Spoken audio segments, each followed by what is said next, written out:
Good afternoon, ladies and gentlemen. The Turbine Parish School Board meeting, August 2nd, 22, is now called to order. The time is 6 p.m. Item number one. Item number two, we have Mr. Roger J. DeHart will lead us in the Pledge of Allegiance and Prayer. yeah, in the prayer. The prayer. Would everybody please stand?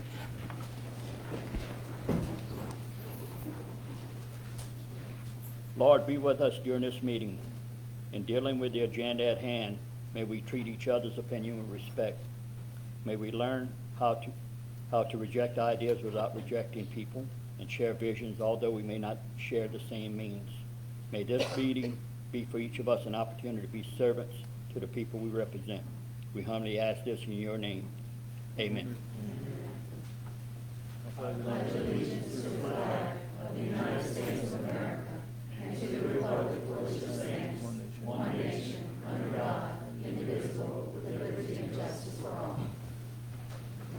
Thank you, Mr. DeHart.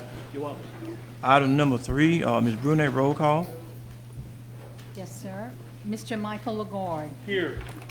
Mr. Gregory Harding. Here. Mr. Matthew Ford. Here. Mrs. Debbie Benoit. Here. Mrs. Stacy Solé. Here. Mr. Clyde Hamner. Here. Mr. Roger Dale DeHart. Here. Dr. Maybelle Trahan. Here. And Mr. Dane Voisin. Here. Mr. President, you have a forum. Thank you, Ms. Brunet. Before we proceed, we'll have a moment of silence. Dr. Tran? We will please have a moment of silence for the following individuals who have recently passed away. Elsie J. Voisin, school board member, and Mr. Dane Voisin's father. Nancy Bergeron, retired child search coordinator and speech therapist. Alberta Bollinger, retired school teacher. Carlene Groves, retired school teacher.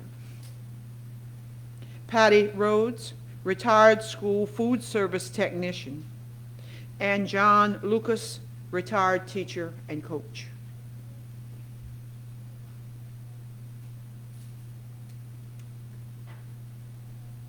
Thank you. Thank you, Dr. Tran. Item number five, approval of school board meeting July 5th, 2022. Recommended the board approve the minutes of the school board meeting July 5th, 2022 as recorded. So moved. Moved by Mr. DeHart. Second by Ms. Solé. Anyone in the office like to discuss the recommendation? Mr. DeHart? No, sir. Thank you. Ms. Solé? Any board member? Are there injection here? And so ordered. Item number six, personnel announcement. This introduction only. Mr. Bobo is around. All right. Okay, we'd like to introduce some newly appointed central office supervisors and also building level principals that are new to their building. So at this time, I'll start with Supervisor of Secondary Education, Mr. Darrell Dillard. Please come to the mic, please.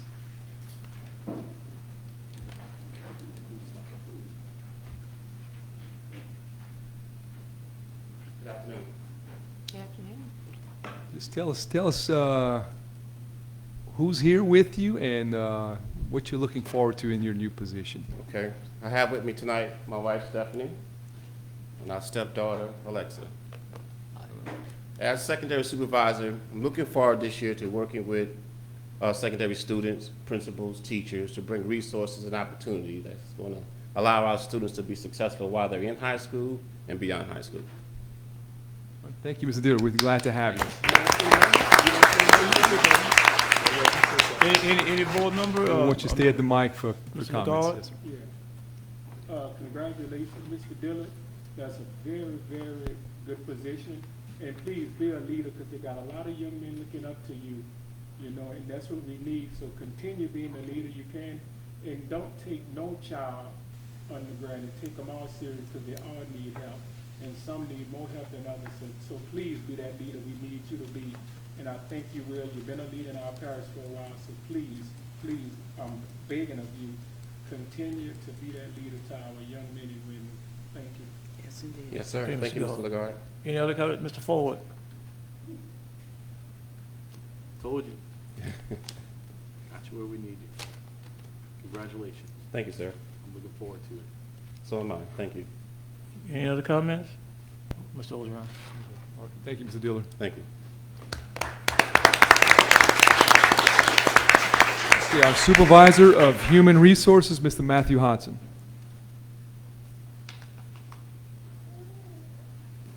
Good evening. I have with me my wife Casey tonight. You can ask me Same questions. thing, no question. Just, Yeah. I look forward to working with Dr. Yarborough and the staff in the Human Resource Department.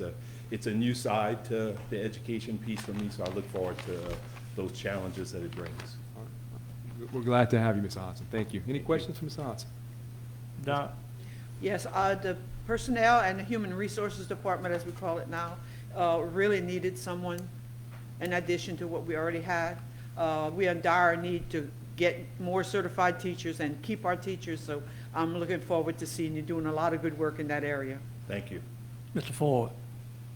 He knows what I'm going to say. Good. You good? Okay. Mr. Lagarde? Yes, congratulations, Mr. License, but, you know, you got a very important job. And you know, and Doc said something about certified teachers, yes, we do, but we have a large population of people who are not certified and they have college degrees. Please help those people to attract those to our parents, because I guarantee we got 40% of people who wasn't in education and they became certified and are great teachers. So please go out to those schools or however, go to places different and recruit those young people into our parish, you know, because the education programs at schools are getting small, people not going into education.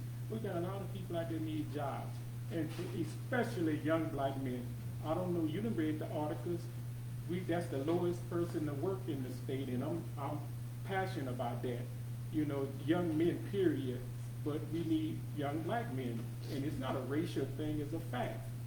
So, but please recruit those type people to come in our parish, because it's gonna serve everyone, you know, so take that serious, because I got a lot of calls, and we got to feel comfortable, like I told Mr. Algeron, with whoever in that position, you know, and people gonna come to you, and, you know, and I know you as a person a little bit, and from what I hear, you've been a great leader, so please continue and take that job seriously and recruit me. Thank you, sir. Good luck. Thank you. Any other comments?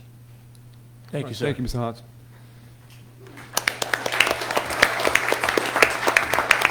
Okay, our new principal at H.L. Bourgeois High School, Ms. Cassandra Moses.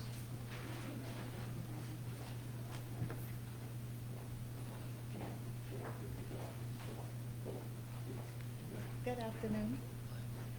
This afternoon I have with me my husband Claude and my mother Gloria. They are over there. As far as this school year, we are looking forward to working towards creating a culture of excellence at H.L. Bourgeois, establishing relationships with not only the teachers but also the students, so that they feel comfortable and that they want to come to school, so they continue on to high school, to finish high school and to graduate, either to go to college or the career. Any questions for Ms. Moses? Yes, ma'am. Ms. Solis? I just want to say congratulations. I enjoyed working with you when I was a supervisor and you were principal over at Southdown. I know you'll do a fantastic job with those older kids, because if you can handle those babies, you can handle those. Thank you. Congratulations. Mr. Ford? You know how proud I am of you, and you know how far you've come and how far you're going to go. So this is just the first step and many more. So I'm looking forward to it. You got some big shoes to fill, but I know you're the right person for the job. Congratulations. Thank you. Dr. Trahan? How did we ever envision this, Cassandra, when we worked together at Elysian Fields in another life? I so enjoyed those years, being with you and everybody else, and Melanie and everyone at Elysian Fields. I know you're going to do a great job, because you always do a great job with everything you do. You have high expectations for yourself, so I know you'll have high expectations for those that work for you. So I'm waiting. I'm not expecting. I know it's coming. I'm waiting to see good things coming out of HLB. Thank you. Thank you. Mr. DeHart? Thank you. I've been knowing this young lady forever, and I'm very pleased to see your accomplishments you made in the past, and you got a bright future ahead. And I tell you what, you're going to a good school that's very strong, and I know you're gonna try and make it stronger. So I have every confidence in the world that you're gonna be the right pick for that school. And good luck to you, and we're here to serve you in any capacity that we can. So all I'm saying to you that although you're not in my physical district, you're in the Terrebonne Parish District, and I'm here available anytime if I can ever just be a friend and just help you in any way I can. So please help me provide what's right, a good education for everyone. Thank you. Good luck to you. Thank you. Anything else? Mr. LeGard? Congratulations, Ms. Mosley. You the first. You the first, and I know you will do a great job. And I know Grambling State University, the best college in the country, has prepared you well. So, you know, I know you're gonna lead us and and we're gonna expect of you. Your expectation is high in the school expectation, and I know you're the one to do it. You know, the eyes, they're gonna be watching you. And I really know you can do the job and lead because you're the first. So you got our backing, anything you need. Good luck. And I think that community got a nice new principal. And I would like to give you the task now. When the graduating class, 10 of them got to go to Grambling. All right, anything else? Give a quota. Okay, Yeah. okay, congratulations to you, okay. Thank you. Yeah, the new principal at Eleanor Memorial High School, Mr. Blaise Pellegrin, he couldn't make it this evening, so we'll move on to the new principal of South Terrebonne High School, Dr. Madge Gautreau. Good to see you, Bud. Good evening. I have my husband Michael with me tonight. And so our focus at South Terrebonne right now is getting our students and faculty back into an environment where they can feel at home and safe and start getting back to education. The new building has come a long way since 2 weeks ago when I first stepped foot in it. It's a wonderful facility. I think everyone will be very happy with it, and we're just ready to get back to it. Questions for Dr. Gautreau? Anyone? Ms. Benoit? Dr. Gautreau, I just want to congratulate you. I've had a couple of interactions with you over the years, and they've always been positive. You're a great resource for anything that we need, and you've done some wonderful things at Evergreen. I'm sorry to see you go from there. That's in my district, but I know you are anxious to go home, and I know that you're going to do a fantastic job. And I don't think this is going to be the end of the road for you. I think that eventually you're going to end up in the central office somewhere, but I know you're going to do a terrific job at South Terrebonne. Congratulations. Dr. Trahan? Welcome home. It's so good to have you back. Thank you. And I know it's going to be a huge challenge. We have so many mountains to climb before we get back to normal, and it's going to be probably years. But I can't think of anybody else that would be better to lead us there and be our champion and to get us there than you. It's so good to have you home. Congratulations. Thanks. Mr. LeGard? Congratulations, Dr. Gautreau. I don't know if you know that, but South Terrebonne is my school. I graduated, I'm a Gator, and you know, I'm gonna judge your performance. It might not be fair, but I like to see another state championship. I think you can lead us into another quarter, but congratulations, and bring us back to that true Gator that we should be, because you know, we was Gator pride. I second that motion. Mr. Visor? Well, Madge, you've done it. That's awesome. I've taught with you. I was a leader with you. You know, and your work ethics are beyond. I mean, you're a very hard worker.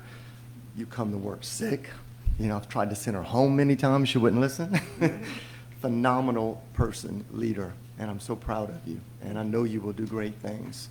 So, congratulations. Thank you. Absolutely. Mr. Ford? I'm stoked to have you at ST. I know I didn't go to South Terrebonne, but that's still my people. And they're so excited to have you. I know it took a long time to get you there, but we're pleased to have you there. I appreciate it. Congratulations. Any other board member? Congratulations. Thank you. Thank you, Madge. Okay, our new principal at Evergreen, Mr. Zach Hill.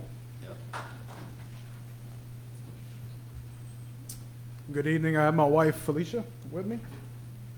So this year at Evergreen, I'm just looking forward to being able to transition to kind of this new normal. You know, we hear so much talking about. There's been so many struggles, you know, so I just want to get back to the basics and get really good at doing those things, that alignment, those things like that, and just working on that culture and making it a place where everybody just loves to be, you know. So that's what I'm looking forward to this year. Mr. Ford. I mean, here we are again. If I had a wish list, which I did have, and I shared it, but that wish list is now getting check marks, and I'm so excited to have you at Evergreen. Kind of wish you were there a couple of years ago. Maybe you could have helped me keep my son in line, but hey, you helped me at Bourgeois with him, so I'm pleased, and I know you're going to do a great job there. So that community is lucky to have you. Thank you, sir. Mr. Lagarde. Yeah, congratulations, Mr. Hill. Evergreen is a tough school, you know, but I believe Dr. Gotro had a thumb on it, and with the support, I think you're gonna keep it and make it even a little better school, you know, because they got a tough age population, I know there. So don't get discouraged, because you know those 7 and 8 grades is hard, but lean on the board, lean on the support. But congratulations again. I think you'll do a good job. Thank you, sir. Any other board member? Congratulations, sir. Thank you, Zach. The new principal at Gibson Elementary, Ms. Sharon LeBlanc.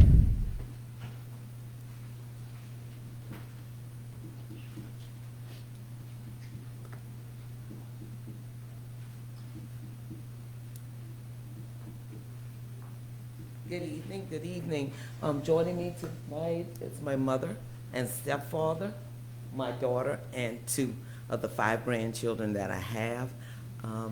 Again, just like everyone say, I definitely am looking forward to leading the school into a normalcy, hopefully a new normalcy, but normalcy for the school year. But I want to continue to build on the positive, safe, and nurturing environment at Gibson Elementary School. It's a pillar of the community, and I want to see that it remains a strong pillar of that community, and that we're going to continue to build students that are going to be college and career ready and be proud citizens. So I'm looking forward to it.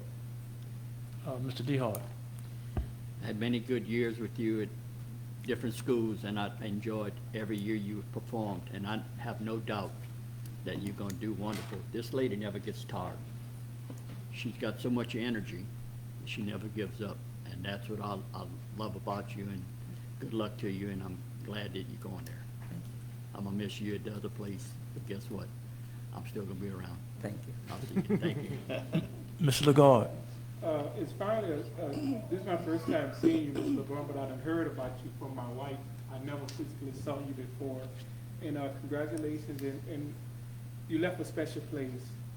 You know, the last place you was at, those kids are very special and dear to my heart. But I think you would continue to do a great job at Gibson. So any support you need, please ask for it. But congratulations again. And bring that same heart that you had at the last school to Gibson. And I know things will go good. So congratulations. My wife always speaks of you. I never saw you before, so congratulations. Thank you. Mr. Ford. You know how excited I am. Look, I said a while back in one of our meetings that, you know, this area is unique because most of the communities were built around schools. We didn't build schools for communities, we built communities for our schools. And Gibson is one of those schools. It's one of the oldest schools in this district, and it's got a rich heritage of, you know, just community-minded people. And I think with you at the helm there, it's going to bring it back, and I'm so excited about that. Thank you. Congratulations. Okay. Any other board member? Congratulations. Thank you, Sharon. Okay, next, our new principal at Mulberry Elementary, Ms. Danae Cunningham.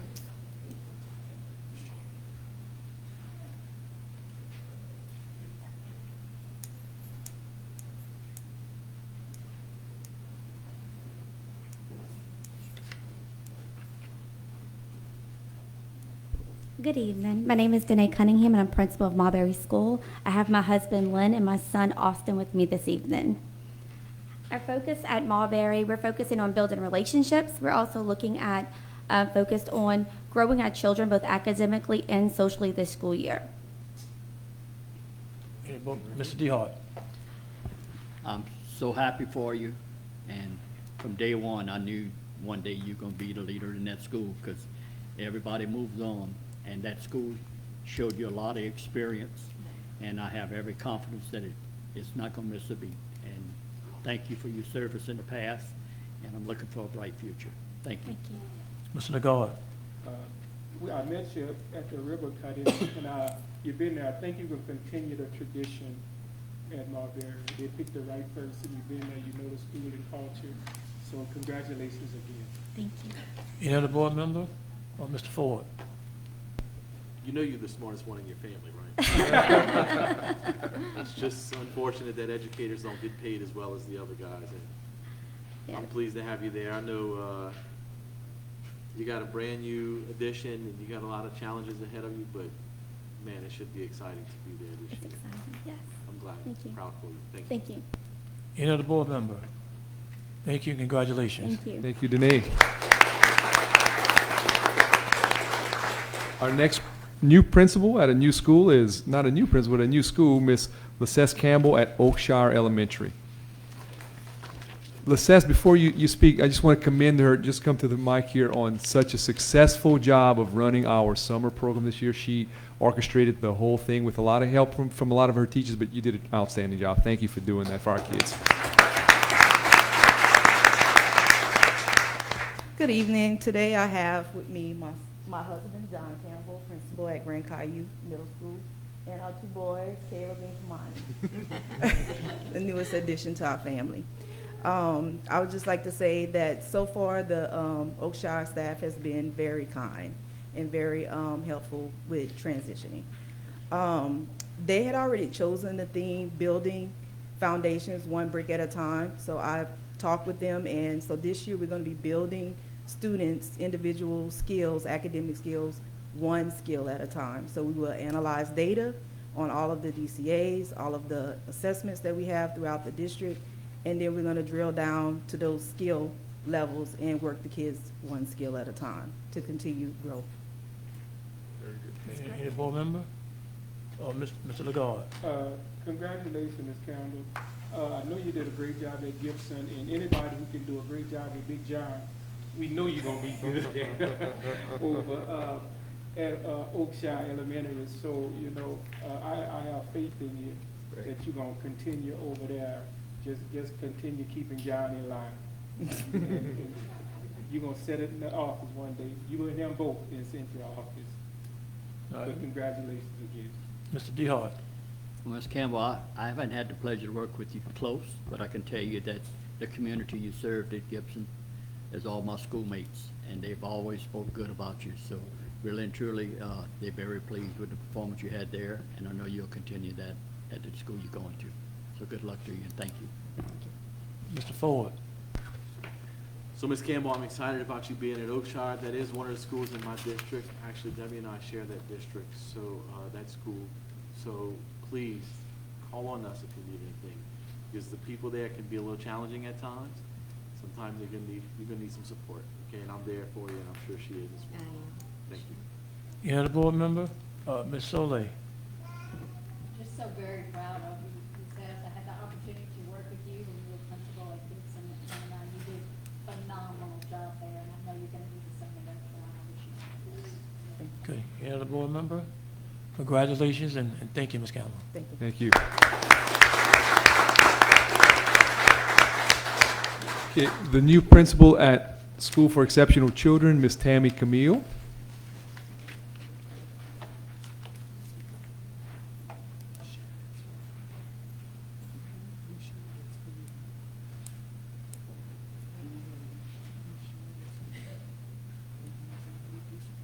Good afternoon, Tammy Camille. I'm the new principal at SEC, School for Exceptional Children.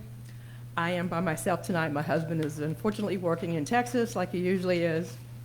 But my focus for SEC is to assist the students, faculty, and community, and all coming together by building relationships, and also by helping our students, because our students are challenged over there, but by helping them focus on their goals of their IEPs, in behavior, social skills, and in academics. Okay. Any board member? Mr. Lagarde? Thank you, ma'am, because that's a very special school. Yes, Thank I you am for looking your forward to it. service.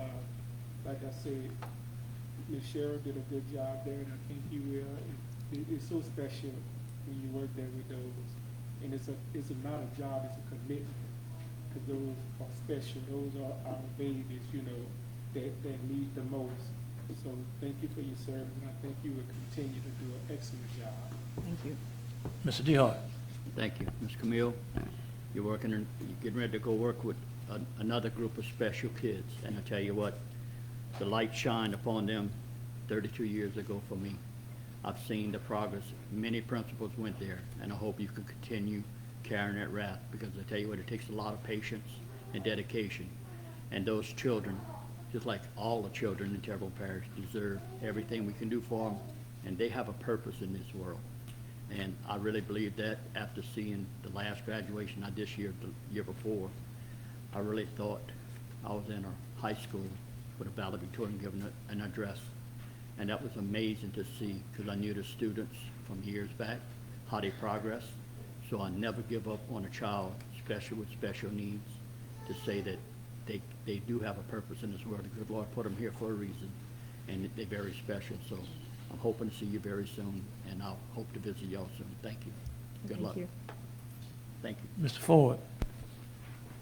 You're gonna be doing God's work over there. Yes. I know, because I'm returning to a severe profound special ed classroom myself this year. So I'm excited about it, but I'm even more excited for you, because you're gonna be helping our students in this district. Thank you. Thank you. Congratulations. Any other board member? Congratulations, ma'am, and thank you. Thank you. Thank you, Tammy. Okay, the new assistant principal at Mulberry Elementary School, Ms. Tori Atkins.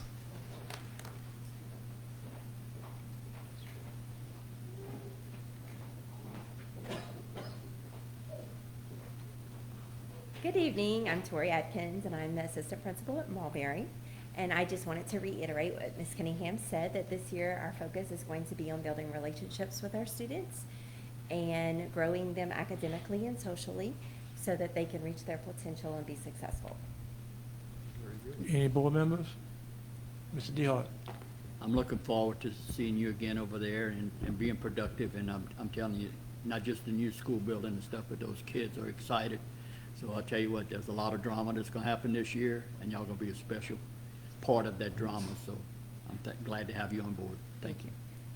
Anybody else? Thank you, ma'am. Again, congratulations. Thank you, Tori. Okay, new assistant principal at H.L. Bourgeois High School, Mr. Sean Preston.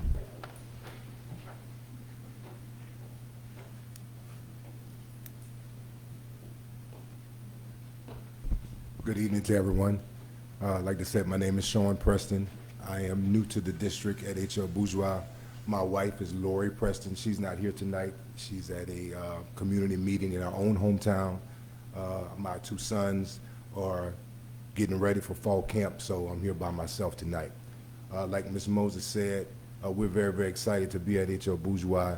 My goal is to be a very good sounding board for her, be whatever she needs me to be support. I'm also looking forward to a new blessings with a new group of kids in a new area. Very, very excited to see what H.L. Bourgeois has to bring this upcoming year, because we have a pretty big shakeup. But I know we're up for the task, very excited about it, and once again, I'm here to give blessing to those kids, but also for those kids to give blessings to me. Mr. Ford? I know you're gonna miss being out there on the field on Friday nights, but you can still be out there on the field on Friday nights. I'm pleased to have you there. I was excited when I heard that you were going to Bourgeois. I know you're gonna be a great role model for those students over there. It may be a challenge to have a boss that's a Grambling graduate, but Mr. Ford, that was coming. I was going to tell, when Mr. Lagarde was making certain comments, my stomach started to bubble a little bit. And I was also going to tell Superintendent Ogeron on Thanksgiving week, if he sees some smoke coming from that school in Gray. You know, I know we, you know, have smoke signals, but that actually might be me and Miss Moses having a little round, because I'm Southern to the heart. Congratulations, sir. Thank you. Dr. Tryon. Congratulations. This is the first time I meet you, and it's a joy. And I want to thank you for coming to H.L. Bourgeois. I can see great things, and you being a great role model for our students there. And I'm very appreciative that you have accepted this position. Thank you, Dr. Tron. Thank you.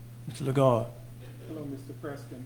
A few months back, almost maybe a year, I was so happy when I thought we was gonna get you an Eleanor, but God is good because He got you in a better position, and you got so much experience that you're gonna, like you say, I think you gonna help Ms. Rose to that step. It's a whole new staff, and I think y'all gonna do a great job, and with your experience, and I know she's young in the position, and she can lean on you, you know, and I'm really excited about that. So God did have a plan for you in our parish, because I've been wanting you to in our parish. But this is what I'm gonna do for you. On the week of Thanksgiving, you and Ms. Moses, and like me and Mr. Hardy, you can come to my suite at the Dome, and when it happens, you could be there with us. We'll give you a drink or so after. That's all I have to say, sir. If you're not with your kids at a bigger game or something, but you can enjoy. Mr. DeHart. Thank you. It's a pleasure to meet you, sir.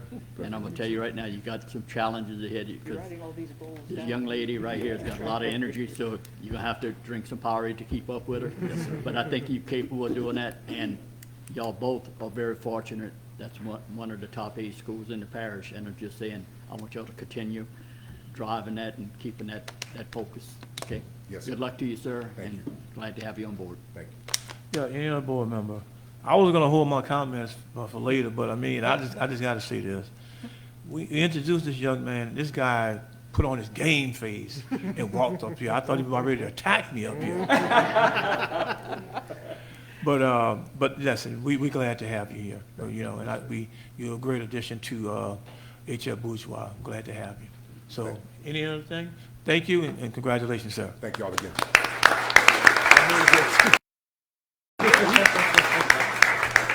I noticed that face too, Mr. President.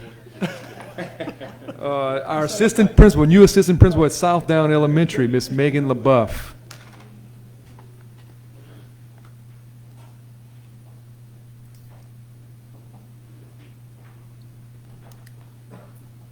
Hi, good afternoon. I'm Megan LaBeouf, the assistant principal at Southdown. This evening I have my husband Andrew and my 2 boys, Porter and Wesley, here with me. I am very excited for this opportunity, and I'm very confident that myself and the team that I have with me at Southdown are going to be successful in helping our students to grow academically, behaviorally, and socially this year.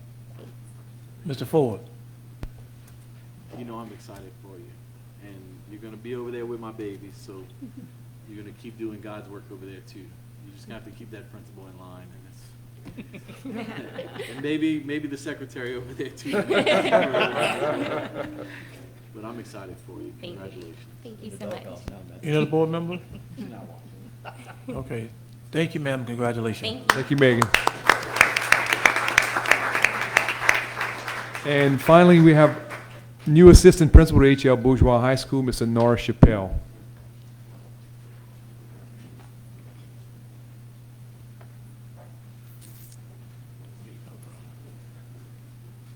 Good evening, staff. My name is Norris Chappelle. I'm the new assistant at H.L. Bourgeois. The goal is simple, honestly, to carry out the goals of Ms. Moses, but also to help cultivate an environment of excellence, to bridging the gap with our younger students that's coming in, and also just continue to transform the student as a whole, emotionally and socially as well. I didn't bring anyone with me, but in spirit, I bring the Chappelle family, first generational graduate. I was a kid that they're laughing at now because I missed probably 70 days from 1st grade to 9th grade on average. So to be an educator, they're getting their cracks up right now. Mr. Ford. When I found out Ms. Moses chose you to be the assistant, I was very excited because I know you're a man of God, and that's what those people need. That's what those young men and young women need over there at that school. So We're gonna keep doing that work, and you have my support anytime you need it. Yes, sir. Congratulations. Mr. Lagarde. Congratulations, sir. I think you're gonna bring the same vigor and energy that I saw you at Billy G's, working with those young people. I'm sorry to lose you from over there, because it was very important to have you there. But like you're a religious man, I think you do a great job, and you got a great leadership team to work with and learn with at HL. You know, but I just need you to do me one favor, okay? Go ahead. When Mr. Preston cries,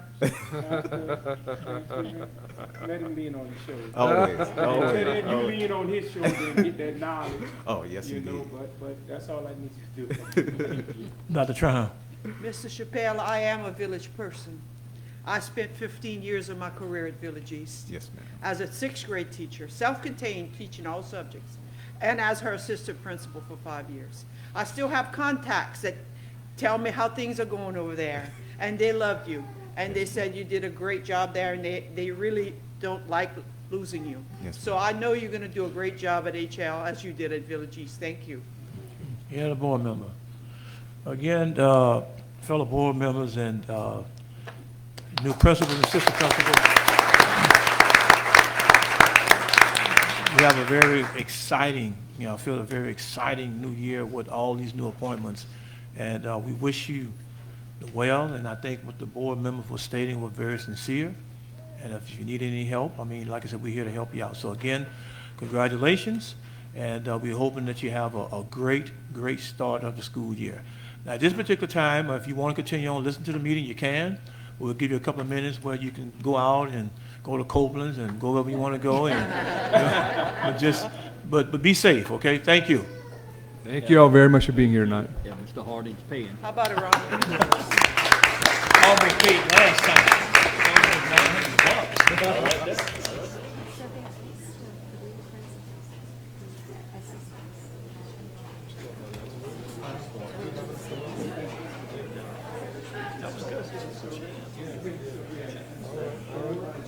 So HL has a new principal and two new assistant principals. But Sean, their supervisor, he's been there before, and he coach.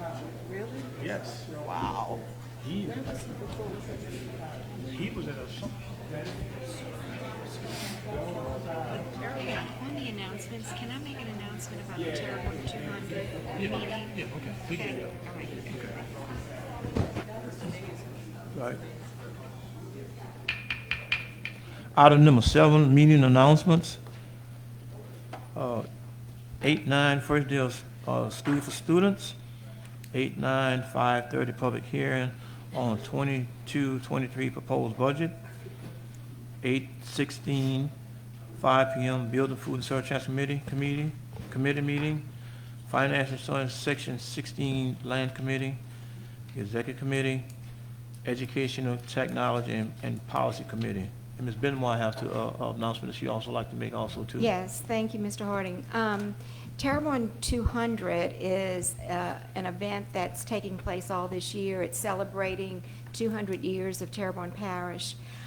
Ms. Stacy Soleil and I have been co-chair of the education component of this program, and it's going to be on Thursday night, this Thursday, at the Civic Center at 6 o'clock.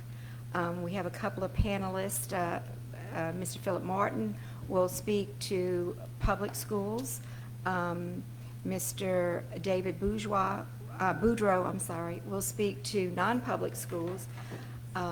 We have Mr. Carly Harding, who is going to speak to the black schools in the parish, and then also Ms. Angele Black will discuss Indian education in Terrebonne Parish. We also have a little lanyard. Dr. Chris Sinak is going to talk about school boats. And so we have this 200-year celebration, but in 1972 they did a 150-year celebration. So they accumulated a lot of education information. At that point, the Houma Courier did a great job of publishing all of those pieces, and that's going to live on the Terrebonne 200 website. What we intend to do is cover the last 50 years, so from 1973 to present, and that's primarily what the panelists are going to talk about, but I want to invite all of you to attend. I think it's going to be a great event for those of you that champion education. I think it'll be very interesting to know about the evolution of education in Terrebonne Parish. Thank you. Thank you, Ms. Beamer, for the information. 9-6, regular school board meeting. Item 8A, citizen concern.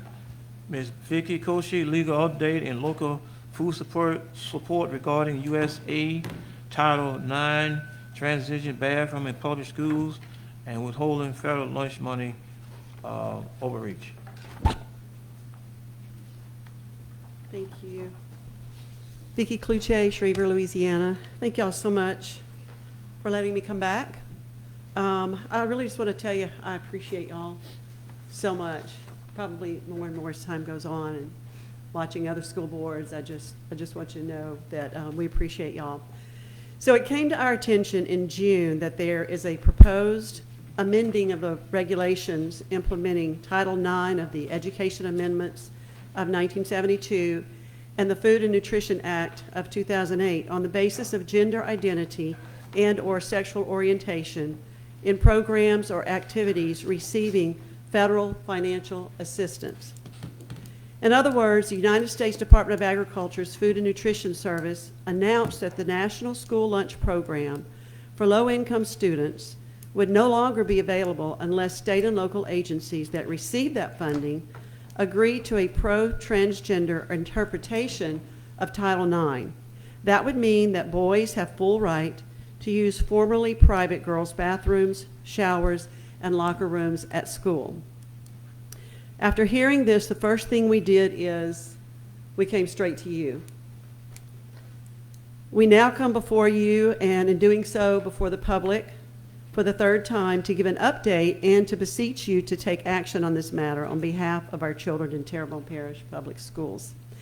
Now, we know that Dr. Kate Brumley, who is the Louisiana State Superintendent of Schools, has written letters to the U.S. Department of Ed and the United States Department of Agriculture requesting specifics and what would happen in the case of noncompliance and what they would be expecting. We spoke to Louisiana Department of Education today, and they are still waiting on a response. Currently, 22 attorneys general, including Louisiana, have filed a lawsuit to stop this attempt to change the meaning of sex discrimination to expanding it to sexual preference rather than simply sex discrimination between men and women. And I did speak to the AG's office, and they expect to have a response in a week or two, they're telling us.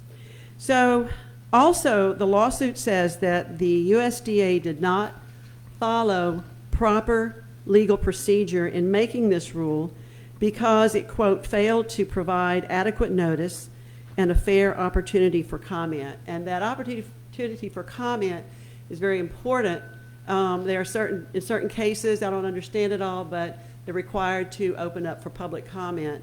And they didn't do that, so now they are. So we're in the middle of that. It ends September the 12th. And what that means is you can go online to federalregister.gov and in the search bar put in non-discrimination on the basis of sex, and that brings you to this very issue. Now, whether you're for it, against it, whatever your comment is, you have the opportunity to go on and make public comment. You can do it once, you can do it 10 times, you can do it 50 times. There's no limit to how many times you can go and make public comment.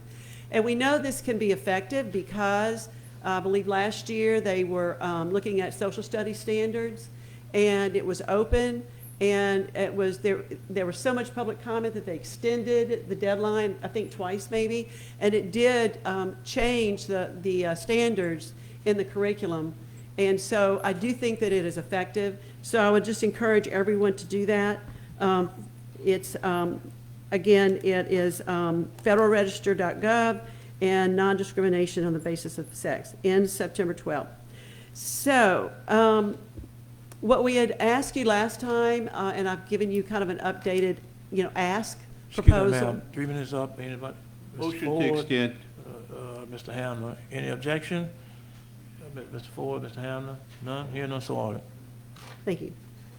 The proposal that we're asking of you, I'll just read it. It said, we propose that Terrebonne Parish School District proceed proactively by, 1, informing parents of this issue, 2, publicly stating your opposition to this policy to parents, teachers, and the taxpayers of our parish, and 3, publicly state your support of the Louisiana Attorney General's position and your resolution to hold and pause any decisions on this matter and allow the Attorney General to adjudicate it to its fullest extent, possibly to the Supreme Court. To our knowledge, there has been no public acknowledgement from you to the parents and teachers. And you know, if a parent finds out after sending their child back to school this month that this would even be a remote possibility, I think that they would feel very blindsided. And so we feel like transparency is very important. It's essential, and honestly, that's why I'm standing here right now, is because we want and we are asking for transparency. It seems like some districts are kind of taking a wait-and-see attitude, not a strong strategy for morale in a battle, in our opinion. And you know, in the absence of information, you always tend to think the worst. So when there is no information, your mind goes to the worst-case scenario. So again, we would like to hear from you guys. We have done some preliminary research on ways to provide low-income children with free lunch outside of federal money, if necessary. And you know, by making preliminary plans for this, you don't have to operate from fear, but you can operate from a place of confidence and power. You know, when people are afraid, they ask more of the government, not less. So we don't have to be afraid if we make a plan, and we want to partner with you on that. There's a scripture, Psalm 94:16, I love it. God asks a question, and the question is, who will stand up for me? And I can easily put our children in that scripture. Who will stand up for me? So it's time to take a stand. No matter what the answers to Dr. Brumley's questions are, that doesn't matter. We need to let the world know that we here in Terrebonne and Lafourche Parish are a community that are brave, that we cover our children with our very lives through godly and courageous decisions, and that is what we ask of you, and I appreciate y'all so much. Thank you. Mr. Ford. So I just want to make a comment. Thank you, Ms. Cloutier, for coming up again. You can, yeah, we're just going to talk. So ironically, you brought up the idea of battle. That's funny because I know a little bit about battles. My battle is on a different battlefield these days. I'm fighting a different war, but I'm still fighting it. And you know, this really gets my blood boiling, and I'm going to try to. I noticed last time whenever they recorded, I was moving around, so I'm trying to keep my calm. But I'm going to tell you this. When it comes to matters dealing with our kids, our children, I don't like the federal government stepping in and trying to use them as a pawn, weaponizing our education system. That's not what it's intended for. The problem is we should not have a U.S. Department of Education. That was never something that was intended for in this Constitution. We allowed that to happen as a citizenship, as a community, because we thought it was for the better good and greater good, but they're overstepping. So I am for change in this district, and I do like making accommodations for people, not whenever we're going to put others at risk, and definitely not under the thumb of the government forcing us to do so. So I'm all for, you know, making spaces for these students that need that accommodation, maybe a single unisex restroom where only one person goes in at a time. I'm okay with that. But what I'm not okay with is the federal government stepping in and saying they're gonna withdraw or hold funding for our students, you know, and force us to do so. I do support the Attorney General, and I have read the letters that were sent to USDOE and the U.S. and the Department of Agriculture by our state superintendent, and I'm pleased that he's asking these questions, but he hasn't made a declaration either. So I invite him to do so as well. So I thank you again for coming and bringing the awareness and doing so as a member of this community. And I'm going to say it one more time to the state of Louisiana, to the federal government, to Joe Biden himself, we don't need your money. Okay, we'll find a way. We'll fund these food programs if we have to ourselves. I don't like the government stepping in and trying this overreach. And let me make that clear, because maybe there was some miscommunication last time. Thought I was pretty clear, but I'm making it crystal clear this time. We don't need your money. Stay out of our school system. Thank you. Mr. DeHart. I did speak my opposition at last time it was brought up. I've been in contact with many parents, so I want to go on record again. There's no way in this God's creation that I would accept anything of this nature. I'm here to serve and protect our children. I can't say it any louder. We mainstream our meetings, so don't come here and tell me that I didn't speak my position on this matter. It makes my blood boil to even think that somebody's going to think of things like this. I'm talking about whoever started this I guess, eruption of a volcano. Our kids is our most dearest possessions. I have children and grandchildren. And I tell you what, I represent Terrebonne Parish public school system. I would teach my own child before they would step to this level. And all I can say to you is that I've stated my position. It makes me very angry for people to even think of something like this. And I've served as board member, as a board member many years, and we took money wherever we had necessary funds to provide meals for our children years ago, before we were threatened in any kind of way. So I take this threatening very seriously, and I'm not going to stand for, I don't care who started the volcano from eruption. Guess what? It's time for this to stop, and I can't say it any clearer. I don't know all of the answers. I support the Attorney General, and yes, they need to step up, just like the Hummer Courier. Where's the Hummer Courier?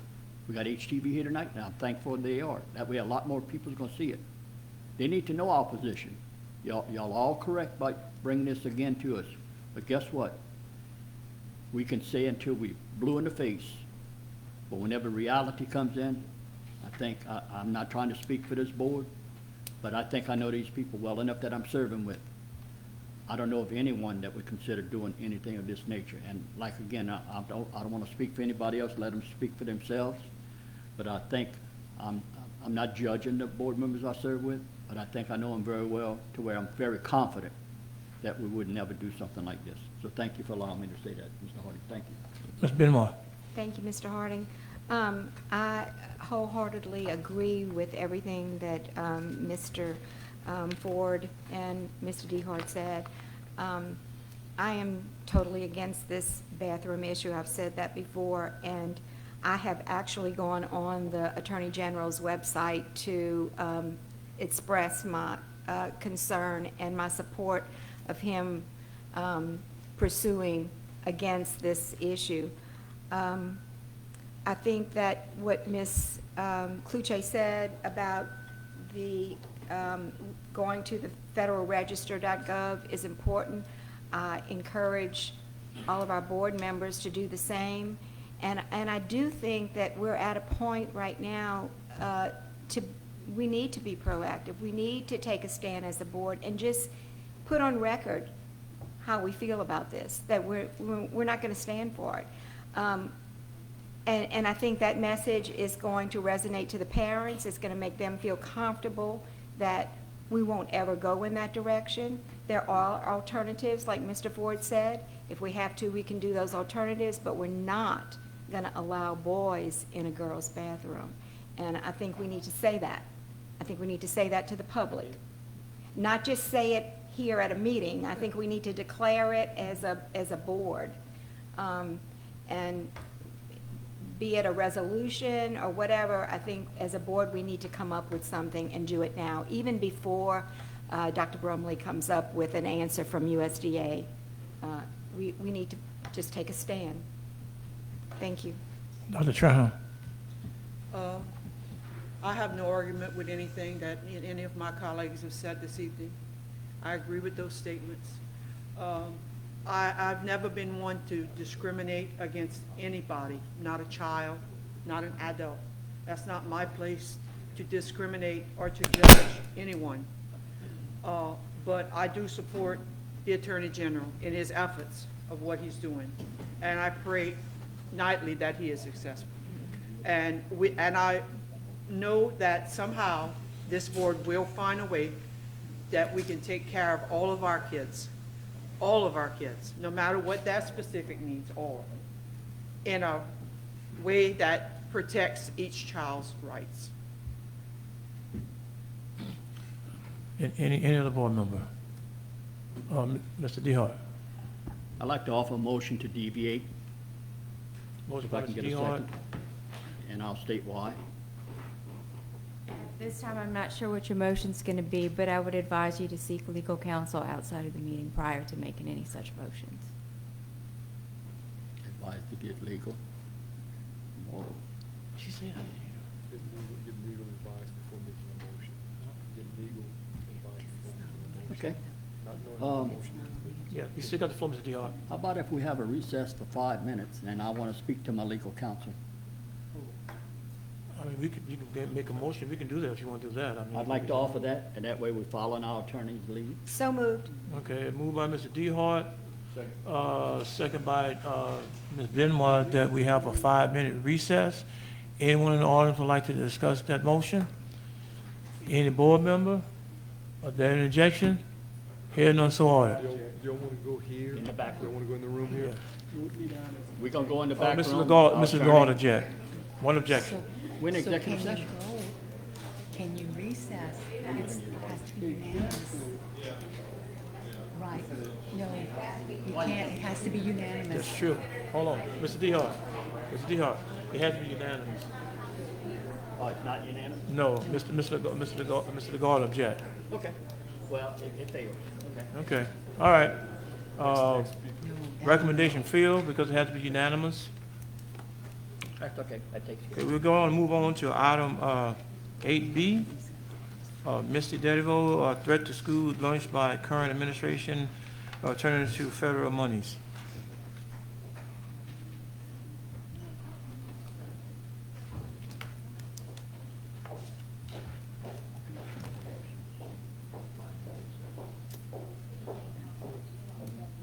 Thank y'all so much for allowing me to speak for a few minutes, and to just kind of share my heart and the thoughts behind the transgender push on the bathrooms.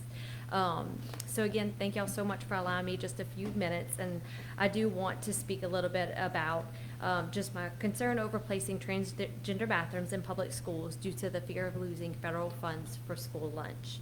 I think we all know that when we depend on the federal government for funds, that we will be required to give up freedoms.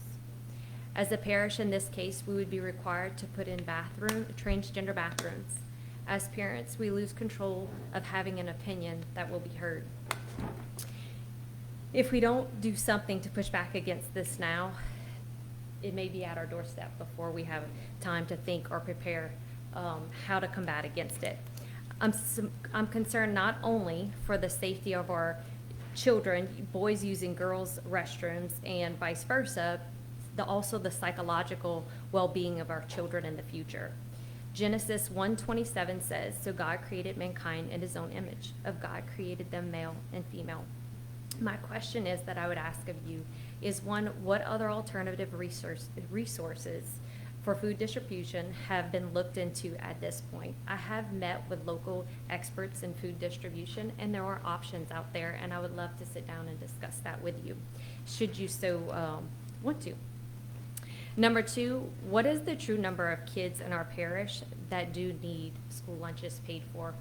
Because my understanding, just talking to friends, is that if a school is at a certain percent of the poverty level, then the entire school gets free lunch. So what's that true number and the true cost to the school system? And then three, have we talked about the ongoing cost when the new administration decides to can the push for these bathrooms, and they added janitorial staff, the cost of that, and then also just the extra bathroom upkeep and the cost there. Romans 13:1 says, "There's no authority except that which God has established. The authorities that exist have been established by God." This scripture clearly says you've been put here in your position by God. We are called to follow what God's word says, even when it's not the popular vote. Thank you for standing up for our children. Thank you all.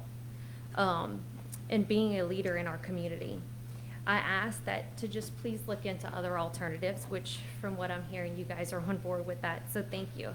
And I would say this, right behind you it says, "In God we trust." I truly believe that if we put this in God's hand and we look for alternatives, that He'll light the way, and He will show us what we need to do. So, can I pray for you all? Would that be okay? Your 3 minutes. Is that okay? Okay. So, Father God, I just thank you so much for each one of these school board members, God. I thank you for their hearts to want to help our children.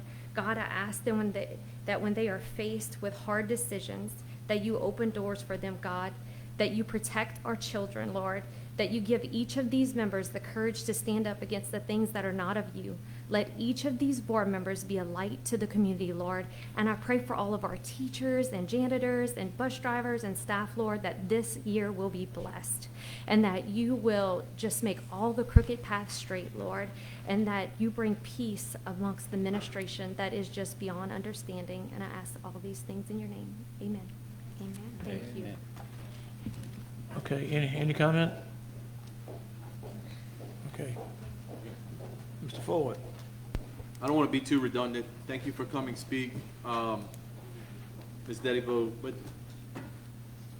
you know, if I look back at my adult life and I look at what I've done and what I've gone through and where I've been, you know, I've put my life on the line for a lot less things, and I fought battles for reasons that I didn't even know.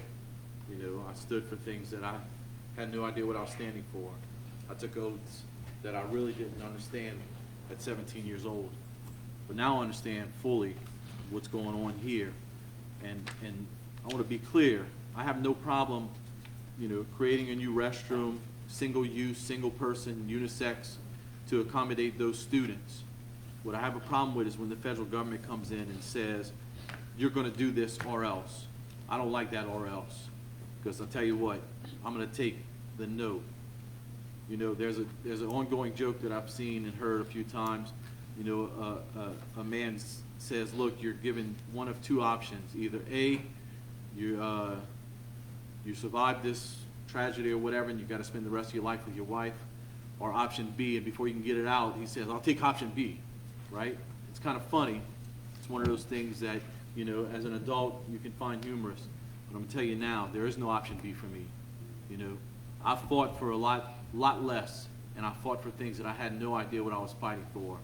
And when I found out later on what it was for, you know, made me sick to my stomach. This wouldn't. You know, I'll put my life on the line. I'll do what I have to do. And, you know, if today is my last day on this board, so be it. I've done what I need to do. So thank you for coming to speak. We're not going to stop fighting this battle. And I'm going to tell you now, if these people need me to lead them on the way, trust me, I can lead them. Okay? I've been there. I've done that. I know what it takes. Thank you. Any other comment?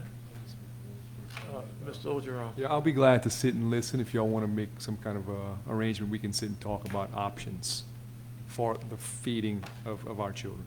Okay? We cannot obviously neglect that, right? Okay. Okay, item number 9, Board Committee Report. 9A, Education, Technology, and Policy Committee. Ms. Debbie Benoit. Thank you, Mr. President. The Education, Technology, and Policy Committee met at 5 p.m. on Tuesday, July 19th, 2022 in the boardroom. Present were myself as chairwoman, Mr. Matthew Ford as vice chair, and Dr. May Trahan as member. Also in attendance were Mr. Clyde Hamner, Mr. Roger Dale Dehart, Mr. Gregory Harding, president, Ms. Stacy Soleil, Mr. Dane Boisin, and Superintendent Bubba Ogeron and his members of his staff. There is only one recommendation, and that was that the board approve as presented revised policy file B-8.1 Employee Representative Committee. So moved. Moved by Mr. Ford. Second by Dr. Trahan. Any public comment? Mr. Ford?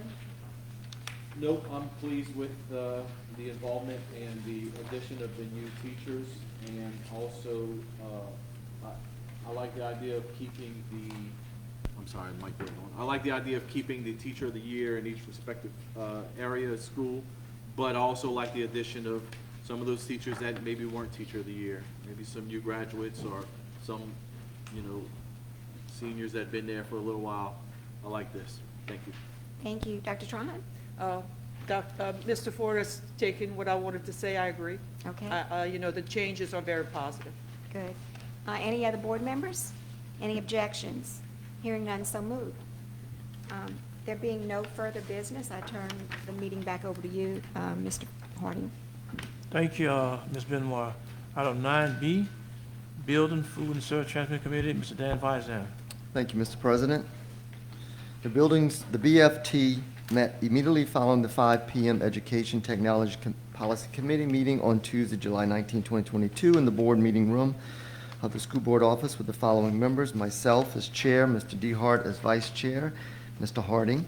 Also in attendance were Mr. Ford, Ms. Soleil, Dr. Trahan, Mr. Hamner, Ms. Benoit, Superintendent Ogeron, and all members of his staff.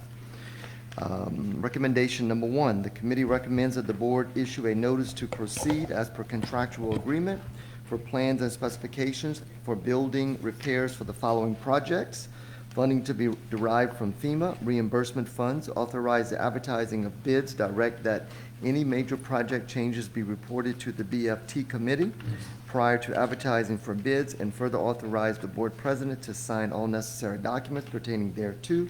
And there's a list of the 3 maintenance, central office, and transportation. So moved. So move, Mr. DeHart. Second. Second, Ms. Benoit. Any public comments? Mr. DeHart? No, sir. Ms. Benoit? No, sir. Any other board members? Any objections? Hearing none, motion passes.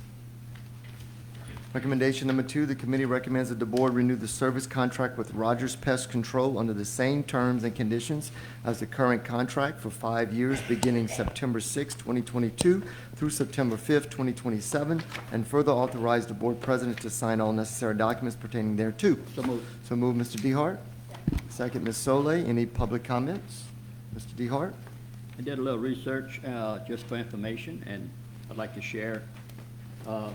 They've been doing a great job in our schools, and with this being the same price, that's a real good savings to us because everything's escalated.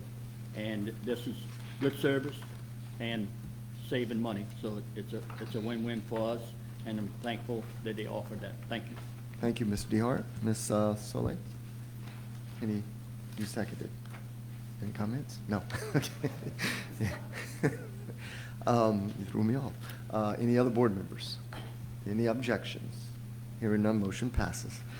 Recommendation number 3, the committee recommends that the board accept the proposal meeting all specifications for mechanical engineering services for the HLB High School HVAC replacement upgrade project from Thompson Luke and Associates, LLC, 10705 Rigger Road, Suite 101, Baton Rouge, Louisiana, 70809. Issue a notice to proceed with plans and specifications for the project. Establish a budget of $3,057,423. Money to be derived from the American Rescue Plan Act, ARPA, ESSER 3. Authorize the advertising of bids. Direct that any major project changes be reported to the BFT committee prior to advertising of bids, and further authorize the board president to sign all necessary documents pertaining thereto. So move, Mr. DeHart. Second. Second, Mr. Harding. Any public comments? Mr. DeHart? No, sir. Mr. Harding? Any other board members? Any objections? Hearing none, motion passes. Recommendation number 4, the committee recommends that the board authorize the purchasing department to advertise for bids for storage sheds at various schools, funding to be derived from FEMA reimbursement funds. So move, Mr. DeHart. Second, Ms. Soleil. Any public comments? Mr. DeHart? No, sir. Thank you. Ms. Soleil? Any other board members? Yes, sir. I just had a question. Are these going to be stationary, like permanent storage, or is it going to be Not sure. sort of like our It's, temporary campuses where it's temporary? Permanent? Permanent? Permanent. Okay. Okay. Just want to make sure. Okay, Thank you. thank you. Any other board members? Any objections? Hearing none, motion passes. Oh. Recommendation number 5, the committee recommends that the board ratify a change order for the Mulberry Elementary School addition construction project to increase the contract time by 87 days due to inclement weather from April 22, 2022 to July 18, 2022. Approve the substantial completion dated July 18, 2022, subject to the punch list. Upon completion of the punch list, final inspection and receipt of the lien-free certificate, authorize the release of retainage, and further authorize the board president to sign all necessary documents pertaining thereto. So moved. So move, Mr. DeHart. Second, Mr. Ford. Any public comments? Mr. DeHart? I thought we was gonna have more days than 87 with all the weather we've been having, but the project is now complete, and I'm just saying, I know the punch list is being worked on, and again, that's the same company that built the last 4 schools, and I'm very happy. Doing a good job. With the outcome Yep. overall with circumstances. Thank you, Mr. DeHart. Mr. Ford? Any other board members? Any objections? Hearing none, motion passes. There being no further business to come before the BFT committee, the meeting was adjourned at 6:27. I turn it back over to you, Mr. President. Thank you, Mr. Vice. Item number 9C, Finance Assurance and Section Land Section Committee, Mr. Clyde Hamner. The Finance, Insurance, and Section 16 Lands Committee met immediately following the 5 p.m. Education, Technology, and Policy Committee and Buildings, Food Service, and Transportation Committee meetings on Tuesday, July 19, 2022, in the boardroom of the School Board office with the following members present: myself, Chairman, and Ms. Stacy Soleil, Committee member. Also in attendance were Mr. Greg Harding, President of the School Board, Dr. Maybelle Tronhoff, Vice President, Mr. Matt Ford, Mr. Roger Dale DeHart, Mr. Dane Voisin, Superintendent Orgeron, and members of the staff. The meeting was called to order. First order of business, Ms. Catherine Gilbert Terrio, Director of Business Retention and Expansion of Terrebonne Economic Development Authority, addressed the committee regarding the adoption of a resolution to support K&B Machine Works, LLC, and its participation in the Industrial Tax Exemption Program. And the committee recommends that the board adopt the resolution as presented honoring K&B Machine Works Industrial Tax Exemption Contract without penalty. So moved. Second. Moved by Mr. Ford, seconded by Mr. DeHart. Any members of the public wish to address this? Mr. Ford? So, as many of you may know, over the last 3 years, I've been very critical of K&B when they've come and asked for this ITEP exemption, and I did so for good reason, I thought. This year, they actually came with information on, how their growth, how many employees they currently have, which is 290 at their facility on 311, 50 at their facility on Grand Caillou, 340 employees to date. And they've shown us where they've actually taken the monies that they saved and spent it towards employment of our local citizens, bringing in new employees, and doing things around the community. So I'm very pleased this time. That doesn't mean next year is going to be a write-off, or the next year. You're going to have to keep coming with it. But I'm pleased, and thank you for doing what you've done. Thank you. Mr. DeHart. I don't want to repeat what Mr. Ford said, but on that same line, the employees have families, they shop here, and they come to school here, no matter where they go to school. And that's an asset that we gain a lot more than what we're giving up, in my opinion. And any industry that we can keep here in Terrebonne Parish makes all of us a better place to live. Thank you. Any other members of the board? Before we vote, I'd like to just acknowledge the representative of K&B and TIDA. Y'all just stand up and just give us a wave. And, thank y'all for being here.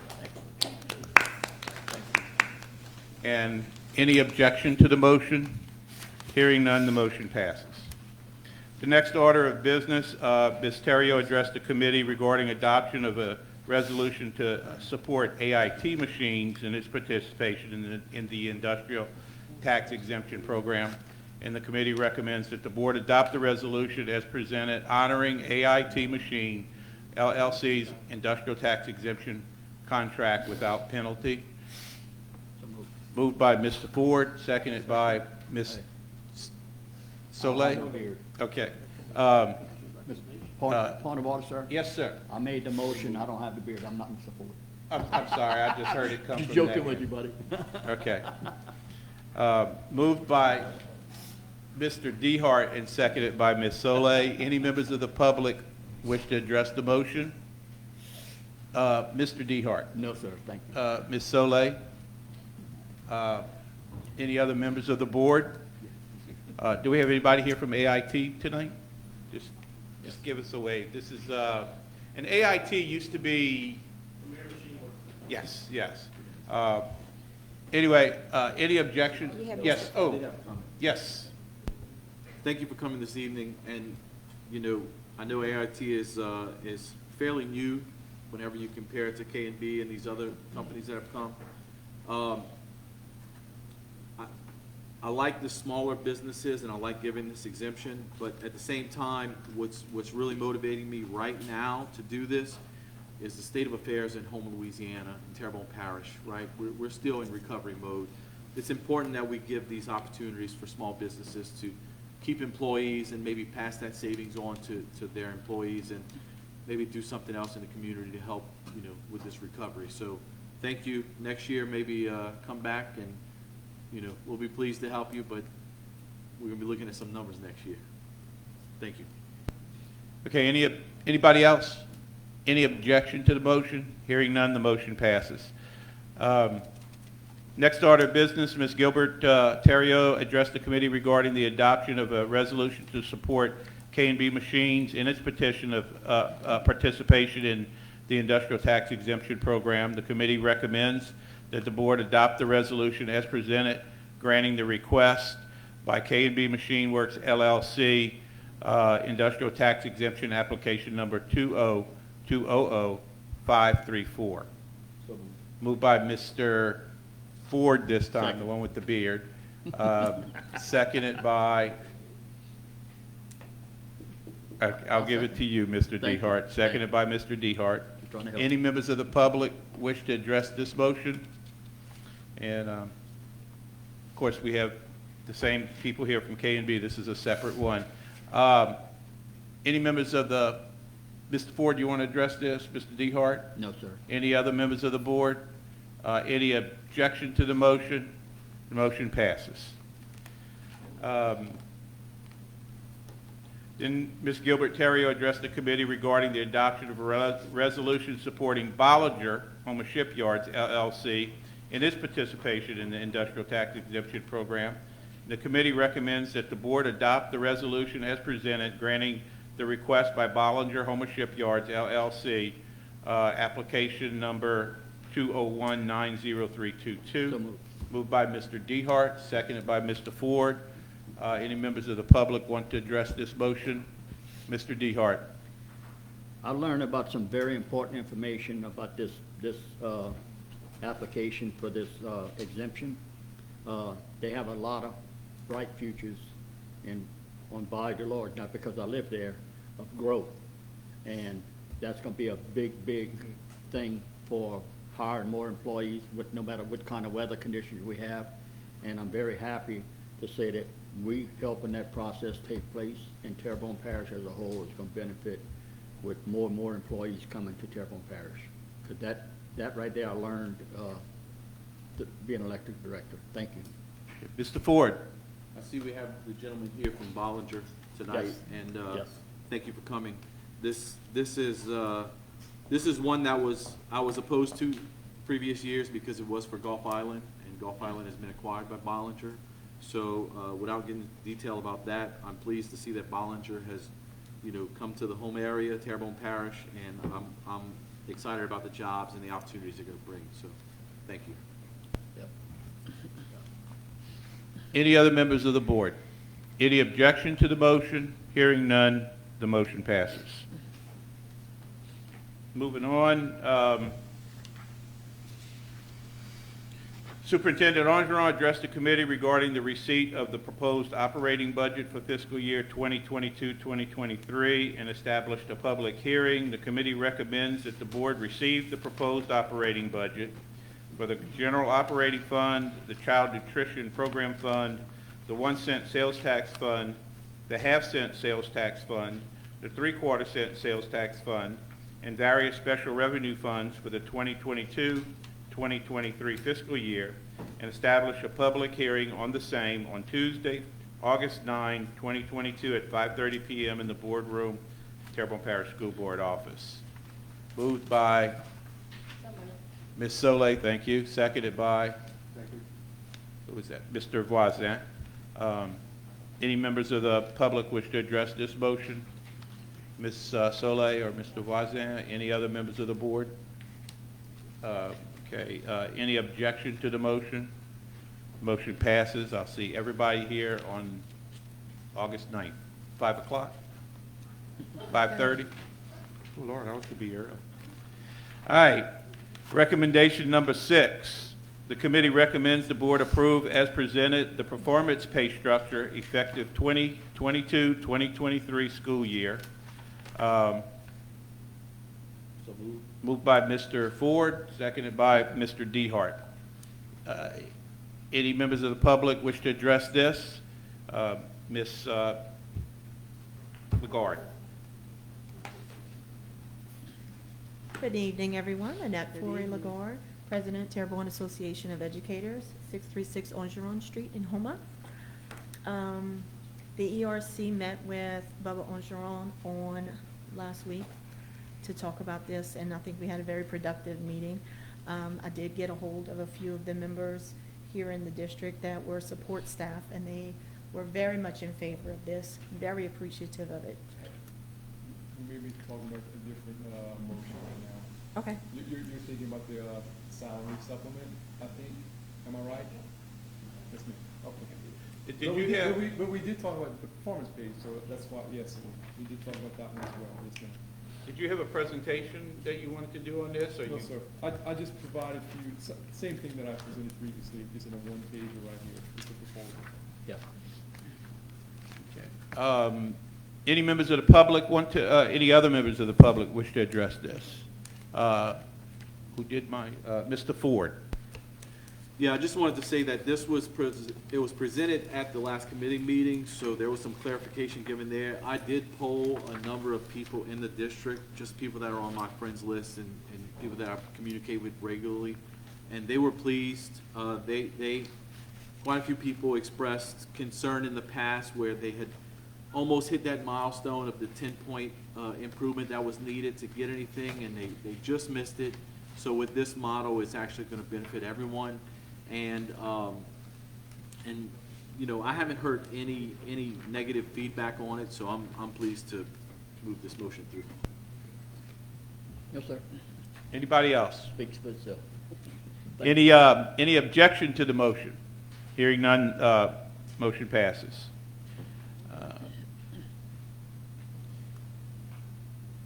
Recommendation number 7, the committee recommends that the board adopt the following resolution in reference to the Louisiana Compliance Questionnaire for the 21-22 fiscal year. The resolution is attached. Moved by Mr. Dehart, seconded by Mr. Harding. Any members of the public wish to address this motion regarding the Louisiana Compliance Questionnaire? Mr. Dehart? No, sir. Mr. Harding? No, sir. Any other members of the board? Any objection to the motion? Hearing none, the motion passes. Recommendation number 8, the committee recommends that the board add $1,500 to each teacher-based pay scale, indexed accordingly, and add $750 to each support personnel pay scale, as per SCR 23 of the 2022 regular session of the Louisiana Legislature, effective for the 22-23 fiscal year. So moved. Moved by, you want to do a unanimous second on this? Unanimous second. Okay. Request. Unanimous second. Any members of the public wish to address this? All right. Any members of the board? I just have one quick question. I had asked for the cost for the indexing at the meeting, and I think Becky, Ms. Bro, our CPA, was going to give us that. With it now? Yes, The cost yes. would be $95,757. Okay, not bad at all. So what do we do on a unanimous second? We just- Chairman Hamner, It go, who made the initial motion? Who moved it? Mr. DeHart. All right. Thank And I you. requested executive session, All right, unanimous second. Sorry. so that passes. Sir. Congratulations. Objection. And there being no further business come before the Finance, Insurance, Section 16 Lands Committee. The meeting adjourned at 7:03 p.m. Thank you, Mr. Hamner. Item 9D, Executive Committee, Dr. Trahan. Thank you, President Harding. The Executive Committee met immediately following the 5 p.m. Education, Technology, and Policy Committee, Buildings, Food Service, and Transportation Committee, and Finance, Insurance, and Section 16 Lands Committee meetings on Tuesday, July 19, 2022, in the boardroom of the School Board office with the following members present: Mr. Gregory Harding, President; myself, Vice President; and also in attendance was Mr. Clyde Hamner, Mr. Matthew Ford, Mr. Roger DeHart, Ms. Stacy Soleil, Mr. Dane Voisin, Superintendent Ogeron, and members of his staff. The meeting was called to orders. The Executive Committee examined and authorized payment of invoices for the current month, including supplemental payroll and travel expenses. There were no committee member concerns. Do I have a motion to accept the report? So moved. Second, moved by Mr. Harding, second by Mr. Lagarde. Any public comment? Mr. Harding? No, ma'am. Mr. Lagarde? No, ma'am. Any other board members? None, any objections? None heard, so ordered. There being no further business before the Executive Committee, the meeting was adjourned at 7:09, and I return the meeting to you, Mr. President. Thank you, Dr. Trahan. Item 10, Superintendent Agenda, Mr. Bubba Ogeron. Okay, letter A is A1, matter pertaining to the 22-23 school calendar adjustments. So the recommendation reads that the board approve the 2022-2023 school calendar adjustments as follows. So what we're looking to do is switch Tuesday, November 8th, 2022, which is Election Day, to a staff development day. That way we'll have no students on campus during that day. And we'll switch it with Tuesday, January 17th, which was originally a staff development day, and that'll now be just a regular day of school. That's the adjustment I'm recommending. Moved by Mr. DeHart. Second. Second by Mr. Ford. Well, moved by Mr. Ford, second by Mr. DeHart. Yes. Anyone like such a recommendation? Mr. Ford? Mr. DeHart? No, sir, it's good plan to change it. Okay, any board member? Are there any objection? Hearing none, so ordered. Okay, A2, matter pertaining to revised policy file F-11.5, personal leave. Recommendation is that the board approve as presented revised policy file F-11.5, personal leave. So moved. Moved by Mr. Hamner. Second. That was Mr. DeHart. Second by Mr. DeHart. Yeah. Anyone else would like to discuss the recommendation? Mr. Hamner? Just to be clear, this allows an employee to use 3 days of their accumulated leave for personal business as opposed to the current 2. Yes, sir. No other changes. No other changes, yes, sir. Thank you. Mr. DeHart? No, sir. Any board member? Of that objection, hearing none, so ordered. Okay, number A3, matter pertaining to revised policy file F-11.4, sick leave. The recommendation is the board approve as presented revised policy F-11.4, sick leave, effective upon board approval on August 2nd, 2022. So moved. Moved by Ms. Benoit, second by Dr. Trahan. Anyone in the audience would like to discuss this recommendation? Ms. Benoit? No, sir. Dr. Trahan? No, sir. Any board member? Yes. Mr. Vice Chair? To be clear, is that the one for the 25 to 45 days? That's right. Yes, Okay, so I would just like to offer a substitute motion. I would like to offer it where it would only be used for teachers, not to include anyone but teachers. Do I have a motion for that? I second that for discussion.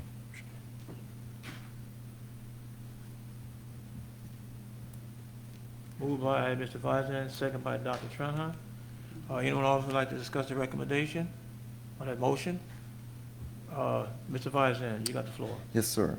My reason behind that is, I know we always say what we do is for the kids. and that's what we all say. And what I understood was when we were first trying to pass this, it was to try to keep teachers in the classroom to teach the kids. And then it started to get a little crazy at a few school board meetings and committees. And so who is ultimately responsible for educating the kids? It's the teacher. Now, I think everybody gets credit. You know, you got your administrators, you have, you know, even cafeteria workers, not to exclude anyone, everybody's, you know, part of it. But what I understood it to be was so we wouldn't have to hire so many substitute teachers to come in where high quality education continues.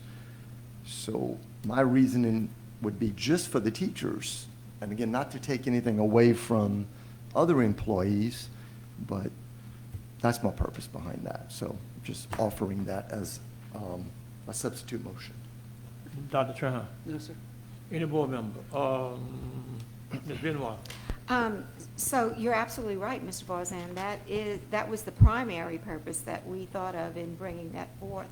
And I honestly didn't think about it excluding all others except classroom teachers, but it's a good point. Why not? Most of our policies try to be inclusive of everybody, but in this case, if it balances those board members that were concerned about the money, the expenditure, this would limit that to just teachers, and it also serves the purpose of, you know, just not having to replace teachers that are not present. We don't replace administrative people. We do, or I don't know if we replace cafeteria people even, you know, but we do have to have a substitute, and we do have to pay for that.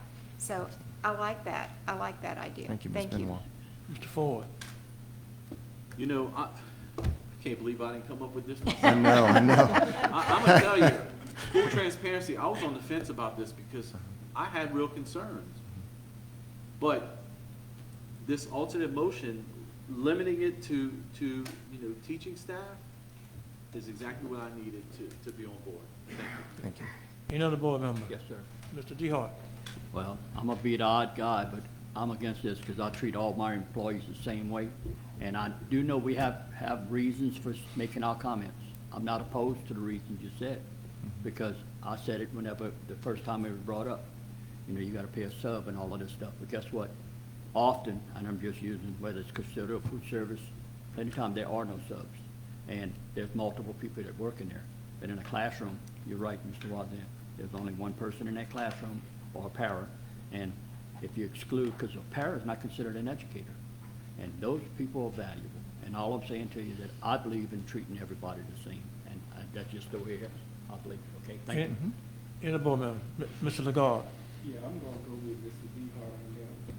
I don't believe in excluding anyone, and you know, I do believe it takes a village to raise a kid, and the teachers are important, but that supporting staff is just as important. That bus driver can't get the kids to school, that cook, they can't feed the kids, that janitor can't clean the school, so the teacher is the quarterback, but you need other players on the team. So I think, you know, I like to include everyone personally. I think everyone should be included.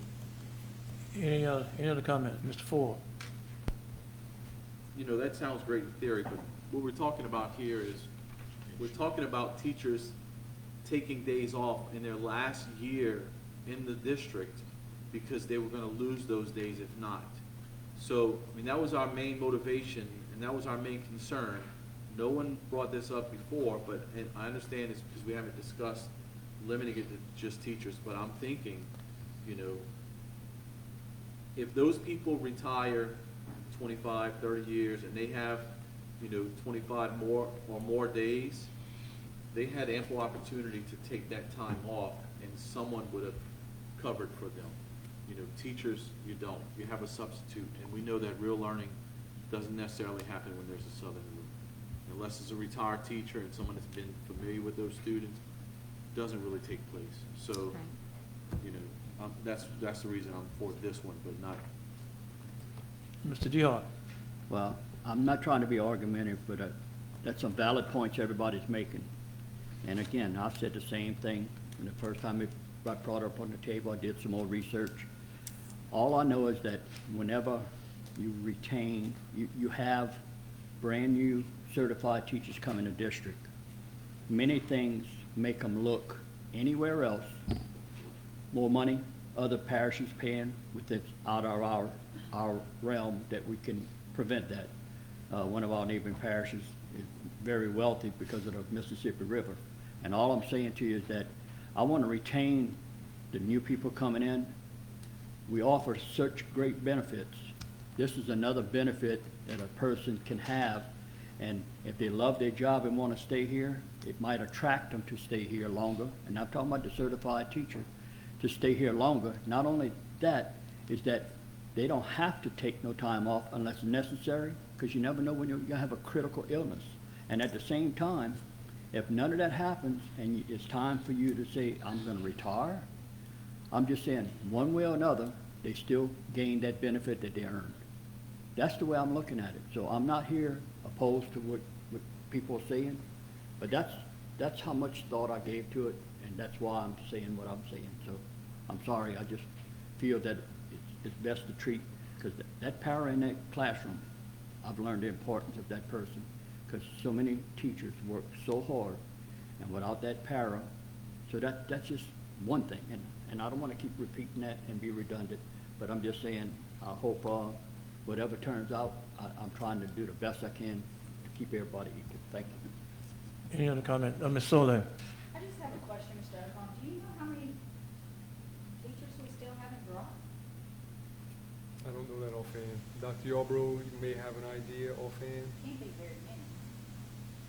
I don't know because I think we're going to need to drop all the teachers, so to say how many is then dropped, I don't know. You okay, Ms. Sully? Mr. Gard? You know, everybody's saying teachers, but I recall when this first started, it wasn't about teachers. Now, let's be crystal clear. It wasn't about teachers, and it became about teachers. But when this first started out, it wasn't about teachers. And then somebody bought that. Now, a real teacher go to work, you know, and I don't need to say real teacher, but a teacher go to work.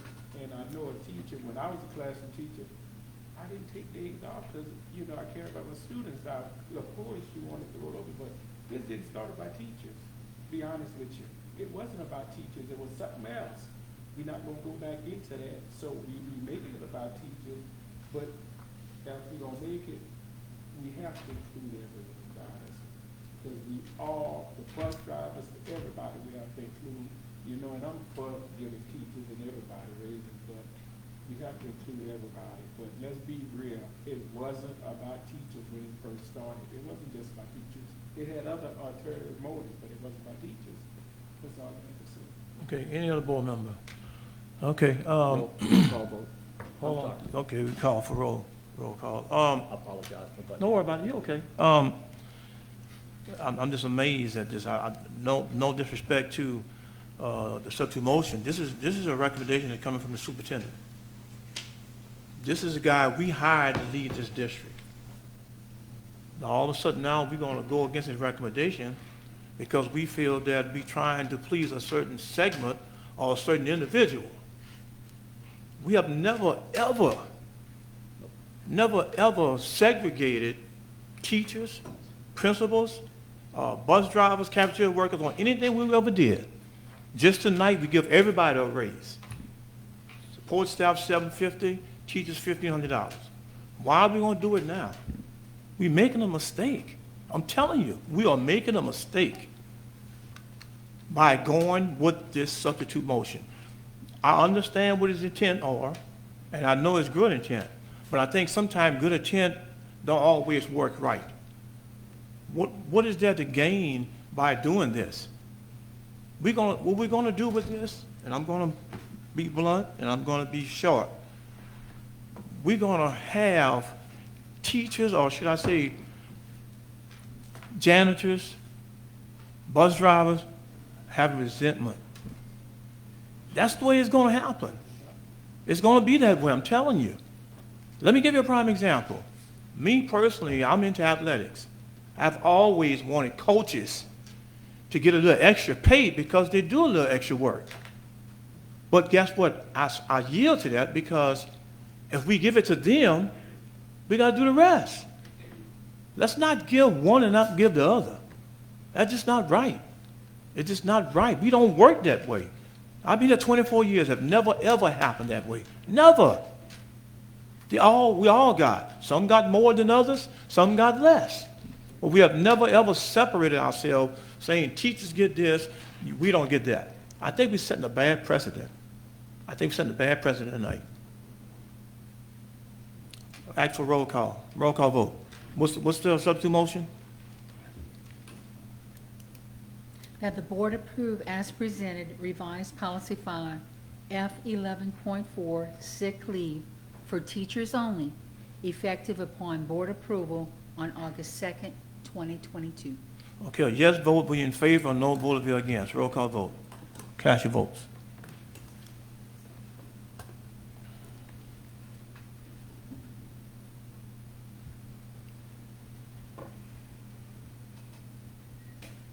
All votes are in. 3 yeas, Mr. Hamner, Mrs. Benoit, and Mr. Voisin. Substitute motion failed. Now we go with the original motion. If I can, I just want to make it clear, I'm not against other employees. I didn't want it to come across that way. The way I understood it when it was first brought up, it was for kids.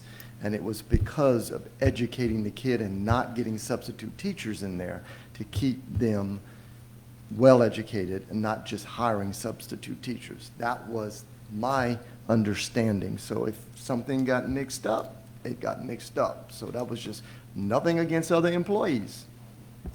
I don't think that in my comment, and I don't think any of the board members feel that way. Okay, I just I want to don't make feel sure I'm clear on that. No, I don't feel that way. It's just that I felt the way what I said. Basically, that we shouldn't segregate one group against another. That's all I'm saying. Okay? Now we vote on the original motion. Do we have discussion on it? Oh, yes. First one to speak. Okay, get on. So, as I mentioned previously, when we discussed this 2 months ago, I wasn't sold on it. Even tonight, I came in and I'm still not sold on it. I like the idea of providing this as an incentive, but just to be clear, our board attorney recommended that we cannot make this retroactive, correct? Okay, so that's kind of the biggest question I had. So now I'm ready to go for this. I have some comments. Mr. Hamner. Mr. Hamner, anybody over Yeah. here? You can go ahead. No, you go ahead. You got the floor, Mr. Hamner. All right. I supported Dane's motion because he was 100% right. Some of the board members were sold on this idea by the previous superintendent that it would be good for kids and it was a way to keep teachers in the classroom that may have some extra days. Others had some ulterior motives to give certain people extra pay upon retirement. Whatever your reason, that's your personal business. But I'm going to vote against this motion because the accrued liability for compensated absences, if we pass this motion tonight, will tie up nearly $8.6 million, an increase of over $2.6 million in the financial statements. Now, that's not all at once, granted. Okay, that figure will grow though as employees' daily rate of pay increases. Okay, we just increased employee daily rate of pay. So if you take divide that by the 182-day year just for the teacher, that yearly out-of-pocket expense just went up tonight via the last motion. The nearly $250,000 plus, and probably closer to $300,000 a year that's going to be out of pocket every year could be used for our returning teachers. Remember, this is going to teachers leaving the school system. They're retiring. They're going out to enjoy life somewhere else, okay? They're not coming back to the drudgery of the classroom. So let's spend that money on our classroom teachers. That's $300,000 a year that could go to the people coming back. I see no benefit at all whatsoever to the children of this school to give some money to our retirees. I love retirees. We got 5 of them on this board. Okay? I'm vice president of the Louisiana Retired Teachers Association, but not one retiree has come up and says, we want you to give more retirees money. There were other reasons why this came out, and we all know it. Okay? The policy also does not solve that perceived problem of employees using extra sick days frivolously when they go to retire, okay? Whether you give them 25 days off the top, 35 days off the top, 45 days off the top, it goes by a range, okay? If you take 25 days, all that does is shift the cost from the retirement system in Baton Rouge to Terrebonne Parish School System, because the retirement system, if we give them 45 days off the top, it's just going to take their earned service credit and make it a little bit less, and take the actual expenses out of our pocket here in Terrebonne Parish. Okay? They're not going to lose anything by not giving them 45 days.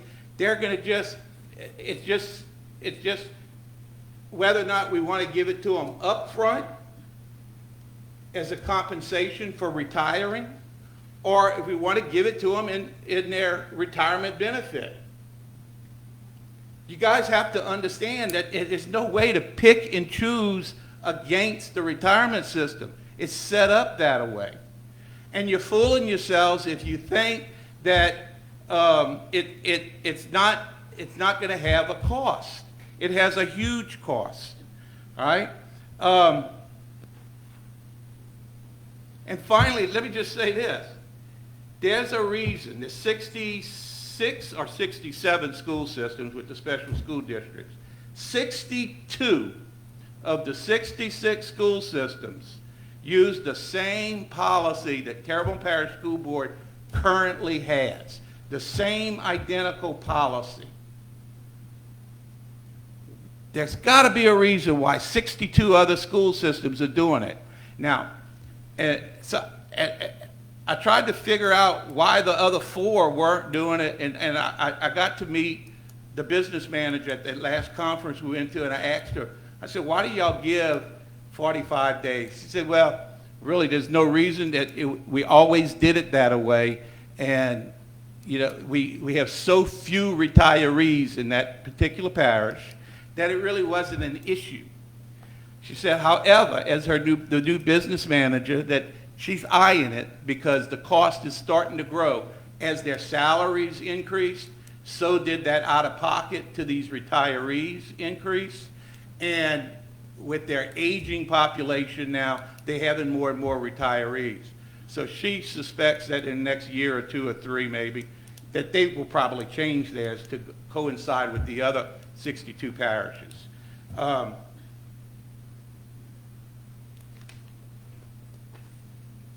Amen. Mr. DeHart. Well, I don't want to be argumentative, but I don't agree with that logic. I have a different logic, but at the same time, I'm trying to retain new employees to hopefully get them to stay here longer. And I'm not going to go off on another thing because I'd be out of order about saying something else about, you know, teachers whenever they're eligible to retire.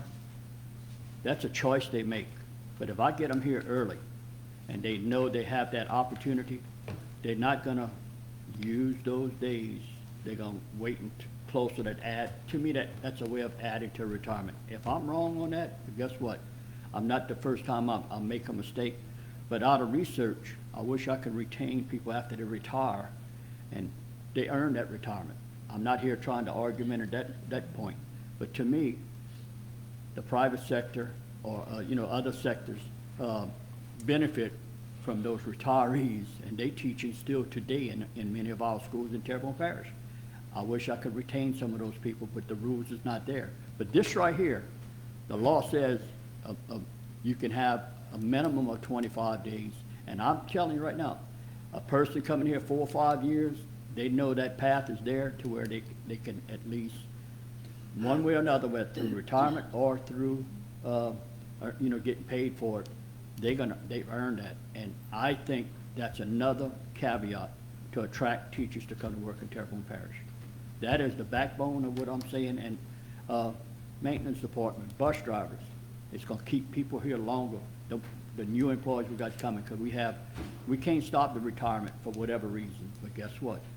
People have that choice, and right now, I'm giving a better choice for that person that's coming into the school system, maybe 2 or 3 years here, and is saying, I hope I can make it to retirement. This is something that encourages them, and don't get wrong, to stay here and to come to work in Terrebonne Parish. So I can care less about those other parishes as long as I'm not breaking the law.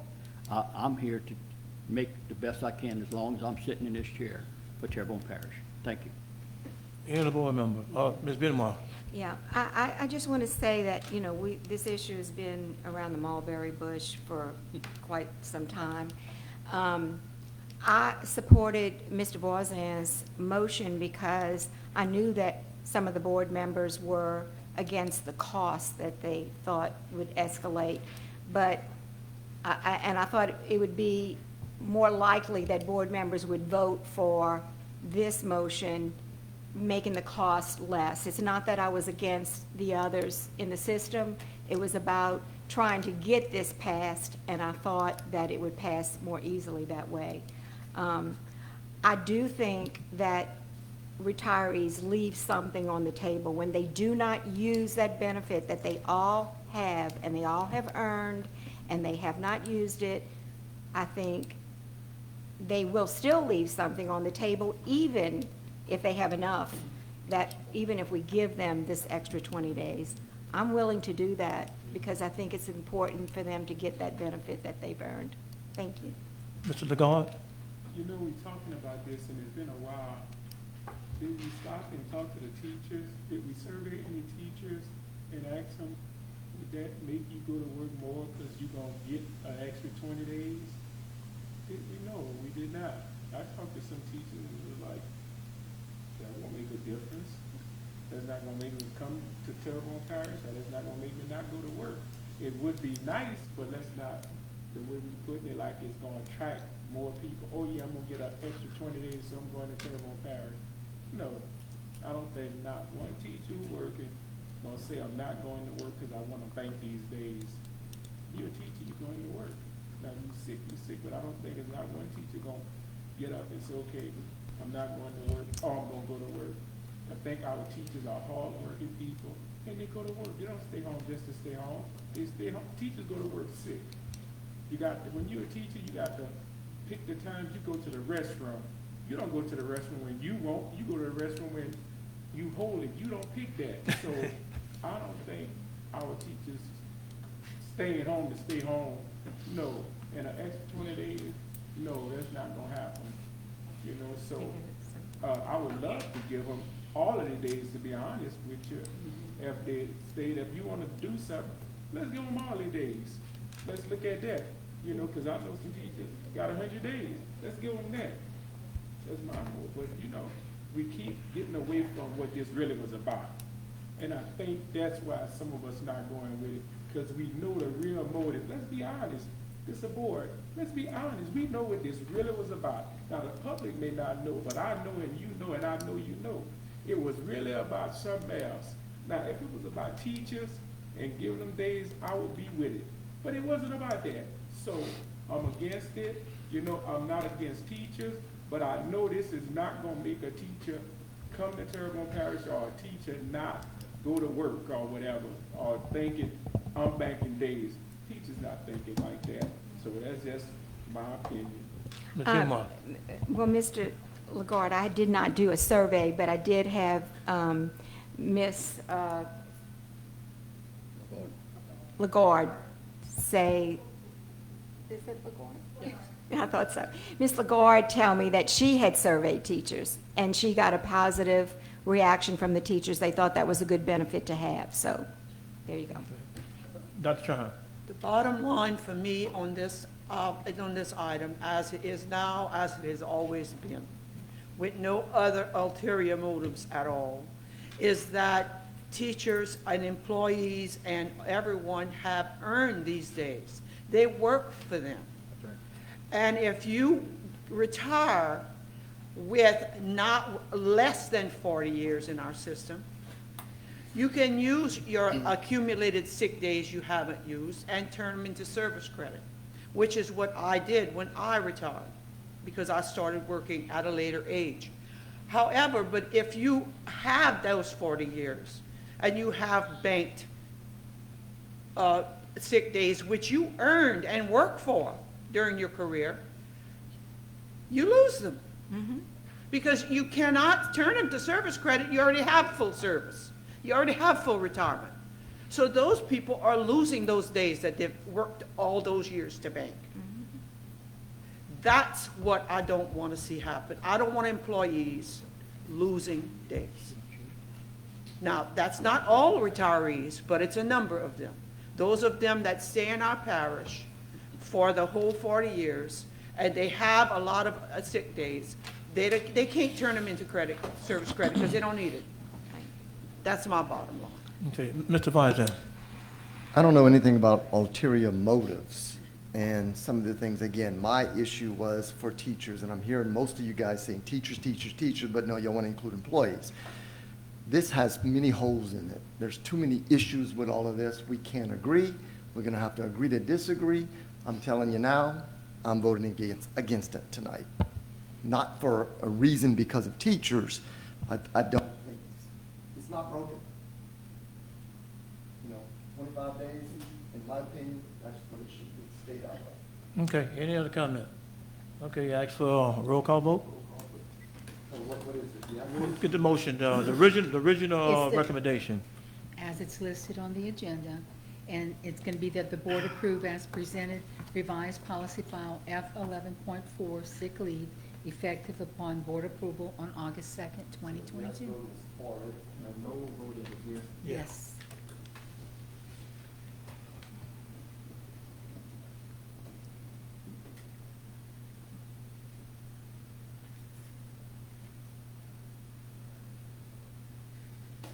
All votes are in. 4 yeas. Mr. Harding, Mrs. Benoit, Mr. Dehart, and Dr. Trahan. The original motion fails. Motion failed. Mr. Sullivan, you can move on.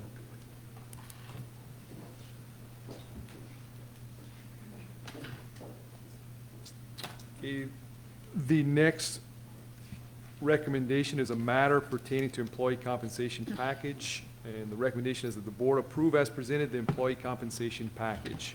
So moved. Moved by Mr. Hamner, Second. second by, unanimous second is asked for. Okay, anyone in the audience would like to discuss that issue? Any board member? Motion passed. Would y'all like me to explain, go through the explanation? can. It's not.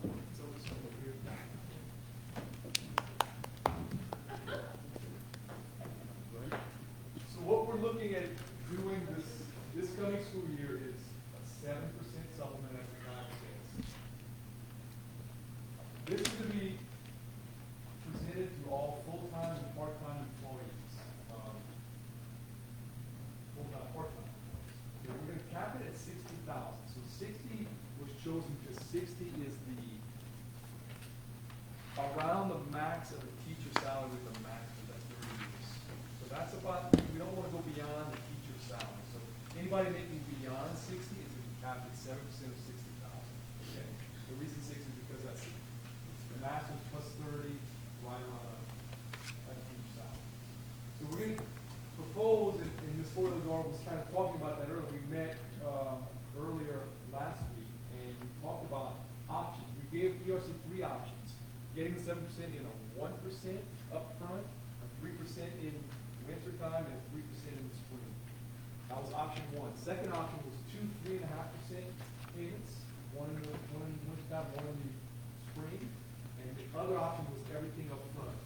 They chose this option here, 1% upfront, early fall, 3% right before Christmas break and 3% right before the last week of school. That's the option that they kind of went with as a committee. And that also reached out to other colleagues who were in various positions, including custodians and bus drivers, and I think it was about a split or a majority kind of, it was a split. Some wanted this option and others wanted 3.5 and 3.5. So we're proposing tonight, based on the information we got, and data we got, and support from ERC, this proposal 1%, 3%, 3%. Specifically, we're looking at paying this first payment no sooner than, not no sooner, but exactly on October 7th. We can't do it sooner. I would love to give it to you in August or not, early September, but with everything going on, that's the date we're looking at. Now, this is based on the employee's actual base pay, which we approved also $1,500 tonight. So that's in addition to their salary schedule payment that's in the book right now. So that's 15 plus that, 7% of that. It's not including the longevity, the PIP, or the national board certification, any coaching, anything beyond base pay. Okay? Second bullet right here. As of September 1st, you have to be employed as of September 1st. So these are the rules that we're going to follow, right? And employed on September 30th to receive this 1%. Okay? And the last bullet says no temporary, seasonal, or substitute employee will receive this supplement. Okay, that's the 1%. 3% would be in December. We're looking at the payment on December 20th. And the rule will follow, you must be employed on December 9th to get the second 3%, or the second payment of 3%. Okay? And the same rules apply to who gets it on that. And the third payment of 3% would be on May 26th, and you must be employed by May 12th. That's the cutoff date. Okay? The same rules apply to that third payment of 3%. So anything, I'll come back and see.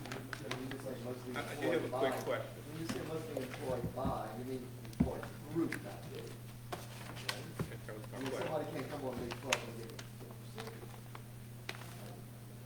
it. It's through May 12th. Through May 12th. Yeah, I'm sorry, that's in the last, making sure. Okay, any board member have anything they want to say? Mr. Ford?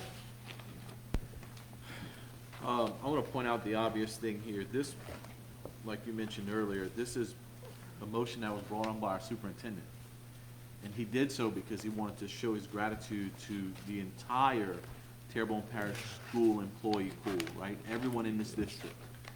Now, when he came to us and talked about, coming up with this pay raise, we were all for it, but we did have some criteria we wanted to meet, which was the cap and the splitting it up because, some of us had concerns about people not sticking around or maybe jumping ship and going somewhere else. So I'm pleased that this package that he's put together,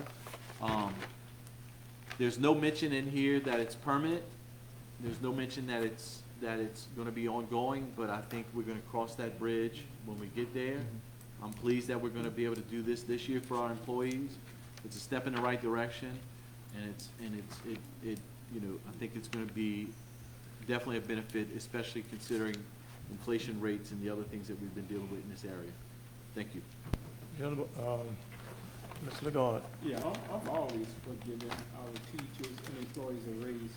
I wish we can give them more, but unfortunately we can't. But only thing, when we say substitute employees, are those our, substitute teachers? Just basic subs, yes, sir. And I had a sub ask me, and a lot of subs are retired teachers. They're like, why we never do we ever give them raises? That's been pretty consistent, that's the rule we follow, so we're going to stick So to I'm that, saying, yes, sir. whenever, though I'm asking though, how we set their pay and how often does that change? I don't know that. Dr. Yarber may know how long the current rates have been in place, but it's just been consistent for quite some time. What we give to the different degrees of subs, Yeah, yes. I think we need to try to. We can look, Our retired teachers are paid when they sub us, they're paid based on their years of service and their degrees, so they are paid well. When you They don't say, just get they don't get the basic $150 a day. We pay them based on the number of years that they work for us and based on their BA or master's or whatever. So many of our certified retired teachers will make close to $300 or more a day. Okay, what about just the regular person who's subbing? Well, the regular subs are not our permanent employees, they're at-will employees. So they would not be eligible for raises and all. But The only way, what we have done to address that, Mr. Now, LaFleur, you come up to the board if you don't mind. what we did to address regular subs, the regular sub pay, maybe in 2 years ago, was increased. And so that's how, every so often, we would increase the amount that we would pay regular subs. Just wanted I have a to question. thank you, how you Ju- feel, but I Ms. like Ben- this. Ms. Benoit, and then Yeah. Mr. Ford. Just a question. So this is not a base pay raise? This is just a stipend, basically? Okay. A one-time stipend? All right, thanks. Mr. Ford. So just so you know, neighboring parishes actually pay less for subs than we do in Terrebonne Parish. For instance, in Lafourche, a certified teacher gets paid 135 $135 a day, whereas we pay 150. St. Charles is even less than that, and St. Mary's probably less than us as well. So that's just so you know. I do agree that maybe sometime in the future we can look at, raising substitute pay, but first and foremost, I'm stoked that we're getting this done, and maybe in a couple of months, we can start talking about something permanent, depending on how the school year goes and how, commerce returns to this area and economically how feasible it is. Thank you. Any other comment? Mr. Lagarde. Yeah, one more question, one more thing.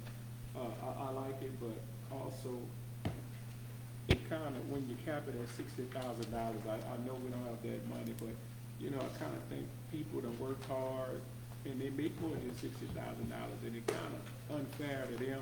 I know we don't have as much money to pay, but I just want to, that kind of unfair if you done worked and got this job and you make $100,000, and you're gonna be capped at 60. That's all, Okay. All right. Okay, any other comment? I'll see one more. Mr. Orgeron.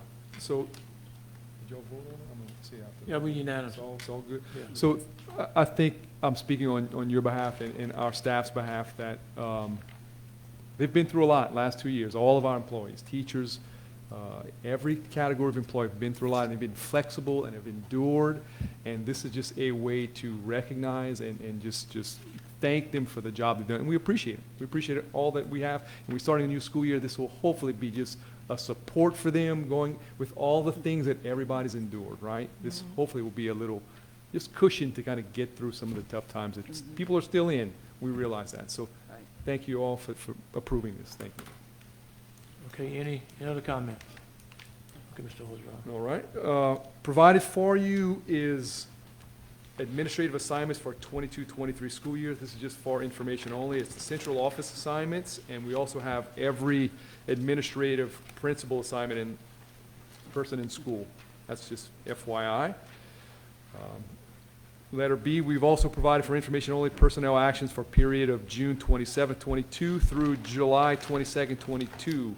That includes professional, instructional, and non-instructional support personnel. That's FYI. Next, we have a Family and Medical Leave Act, and the recommendation is that the board approve a family and medical leave in accordance with policy file F-11.4A for Patricia Guidry, special education paraprofessional at Oak Lawn Middle School, beginning August 29th, 2022 through November 7th, 2022. So moved. Moved by Mr. DeHart, second by Dr. Trahan. Anyone in the office like to start that recommendation? Mr. DeHart? No, sir. Dr. Trahan? No, sir. Any board member? Hearing none, so ordered. And finally, we have a parent appeal for student 0151111 for readmission. Executive session is requested. Moved by Mr. Ford, second by Mr. DeHart. Anyone else would like to discuss the recommendation? Mr. Ford, Mr. DeHart? Anyone on the board? Hearing none, so ordered.